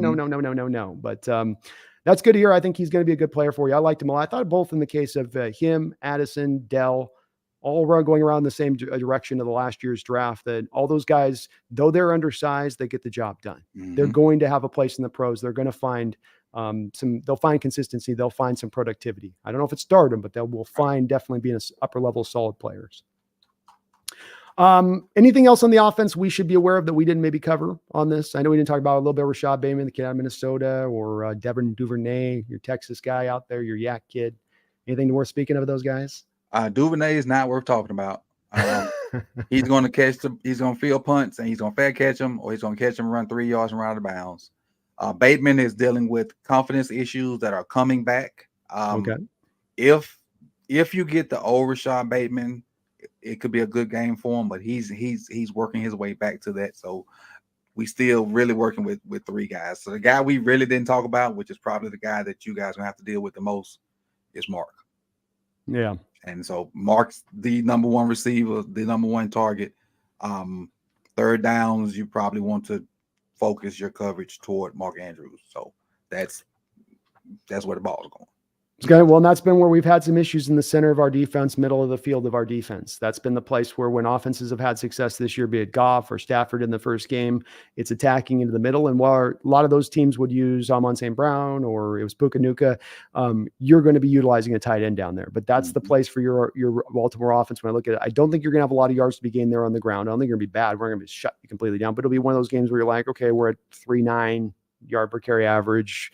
It's going to then come down to really you guys passing and hitting over the middle on those passes, moving the chains like you and I talked about. And I think Andrews is really the key. I know we didn't talk a lot about him. I love him as a player, great all around tight end, big as a house, but absolutely the guy that I think you could see coming out of this game with 12, 13 targets with Lamar down there. He already works them a lot. But in this game, especially by the nature of our defense, because we'll still cover deep. We'll still drop a lot of our zones into the depth and try to take away. It's a little bit drives me crazy. Our defense at times is that we're still very much predilected to trying to keep the deep ball removed. And you're seeing the 9 route and a lot of the deep balls across the league as a general trend go down because everything is get the ball in the guy's hands and let him go cook. Right. Let him go yak up. But you guys got DBs now. I ain't crazy now. You got some DBs. We got some nice DBs, man. Witherspoon's nice, man. Another guy. I was a Jalen Carter guy. I was all over the Jalen Carter. I knew there was a risk there, but Witherspoon has been amazing, man. You're going to like watching. I know he's on the opposition this week, but you're going to get a feel for this kid, and he's just a unique beast out there. But he's blowing us away. And yeah, we got a good. And that Andrews Jamal Adams matchup. That's what I think you're going to see a lot of in this game is those 2 guys going step for step. We'll see how Jamal can hold up. I think Jamal's going to get up for it. I think so too. Hadn't played a lot of football in a while. Andrews is one of the better tight ends in the league. I think Jamal's a big game guy. I think he's going to get up for this one. I do too. And he's looked pretty good so far for us coming back off that injury. I don't know if he's at what he was prior, but I don't see also a lost step in him where I'm like, oh man, he looks noticeably. I mean, you mentioned JK last year. He had one run, you'll probably remember, where he busted out like a 60-yard run, and halfway into the run, you could see him literally dragging his leg along on the run. Does that make does that? Yeah. And you're going, oh God. But then you're going, but he busted a 60-yarder out. You're going, I mean, like, it's amazing when you saw him doing that. But man, my heart goes out to JK because you guys had to wait on him on a couple of injuries there. And if you had him out there, I think that does change how dangerous your offense is and how, I mean, you're hard to deal with anyway, but that makes it into that place that we're trying to get to where you're almost impossible to deal with because you can do so many variety of different things and the defenses can't lean on that home run hitter. Yeah. You gotta have play. Like I think I covered a little bit of you guys last year, and some of the big runs I saw with Kenneth were basic inside zone. That's it. But the O-line got a head on a hat. He made one person miss, and he outran everybody. Yeah. That's the kind of stuff JK could do. Now with Gus, we got to kind of 6-yard you. Maybe we hit you with a 10. But with JK, those 6 could turn into 60. And that was with, like you said, with one leg. Yeah. Oh, yeah. He's a great back. And I mean, imagine what happens if he does get back to having both legs, what he could be if you get him to the place where it is all healthy. But it's hard to win a game if you just have to grind. We're talking about grinding. I know we're talking about moving the chains being a big important part, but it is hard to win when you can't get a steal of 7 points here or there on one of those big time plays. And it is kind of almost a necessity you would hope to have in your offense. And that's the part where you guys probably are looking for that on your team. We've got that in ours, but we're not necessarily always utilizing it in the best of ways, or just with us, we're not sure what to do. We're trying to be everything everywhere. We'll be a little bit of deep. We're going to be able to run. No, we're going to dink and dunk. No, we're going to try to utilize these fly sweep bubble screen elements. Oh, we want to go to 12 personnel. No. We want to go 11 personnel. We're kind of schizophrenic right now in what we're trying to do. And hopefully we can drive to a place where it's a little more certain by the end of the year in our identity. But it's going to be a hell of a matchup this year at Week, man. I think we're going to get a great football game. I hope it's well officiated. That's been a bit of an issue throughout the league this year in some of these games. Crazy. Please, by God, just call it consistently the same throughout. Don't do the thing where you don't call a defensive holding play all day and then you call in the last drive of the game, here comes a defensive holding call, right? Set the standard on what you're going to call it up even. Let the best team win, Yeah, that's it. Stop with the nonsense. Some of these calls. I'm not saying I'm not the script guy. I ain't going overboard on, man, but come on, let the players play, man. Let them decide. It's tough to play any sport when the rule changes because it's the end of the game or late in the game. Yeah. Like what's the foul in the first quarter, whether it be basketball or football, needs to be a foul in the fourth. That's right. And honestly, if it's going to go away to change, which I'm not in favor of doing, like I say, I'm in that whole call it consistently. But if you're going to lean to a way of having it change at the end, we're down to the final drive, we're at the last possession in the NBA, then you swallow your whistle. That's the way you lean towards. Mm-hmm. And the past 2 Super Bowls have driven me crazy, where you have the Eagles and the Chiefs game. You don't have a defensive holding call the whole game. You call it at the end on the key play of the drive that would have shut the Chiefs down. The previous year, the Bengals and the Rams, Bengals get a stop against the Rams. You haven't called a defensive holding call in that game in the secondary throughout the whole game. And then you happen to call it there at the end. It's like, it looks suspicious. It looks really suspicious, man. Well, give me a final score here as we wrap this up today, Coach Evans. How's this going to play out? How's this going to go down? Because of our inconsistencies offensively and the DBs.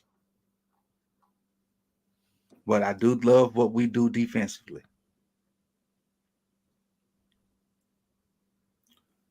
24-21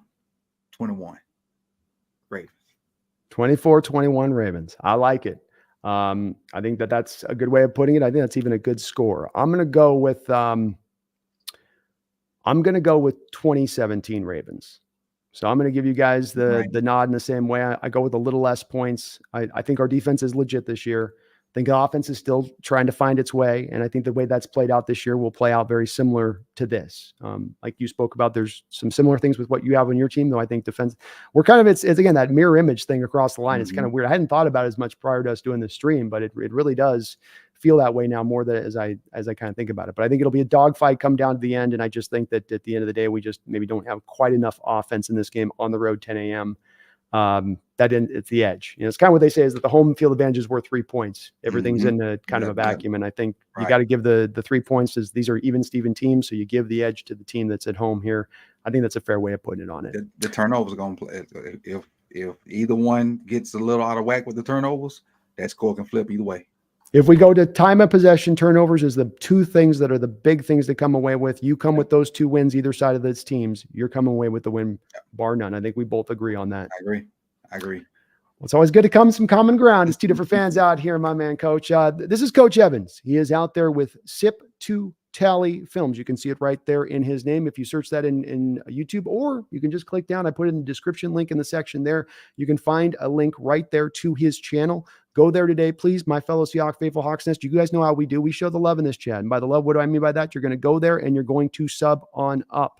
So please, right now, go on out there to Sip to Tally Films, sub on up to his channel out there. Man, I really want to say thank you so very much for coming out on the channel today and doing what you're doing as you are and taking the time away.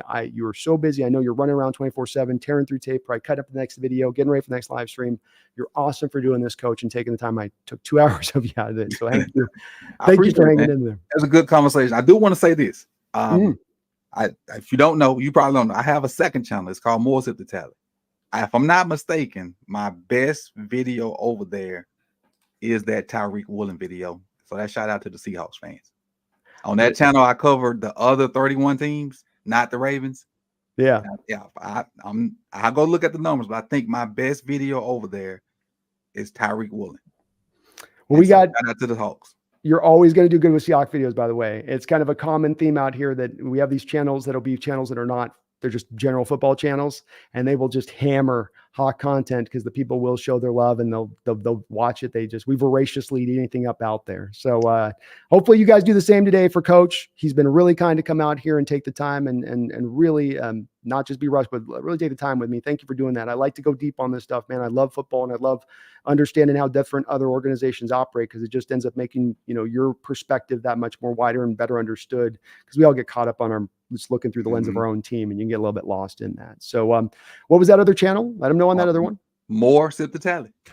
More Sip Tally. More Sip to Tally. So let's get subbed up to both those channels, you guys. Hey, he's going to get some hot content out on that other side. So get a video out on the other side. Give us a Witherspoon video. You got them all in on that one, my man. Most definitely. I appreciate you guys, man.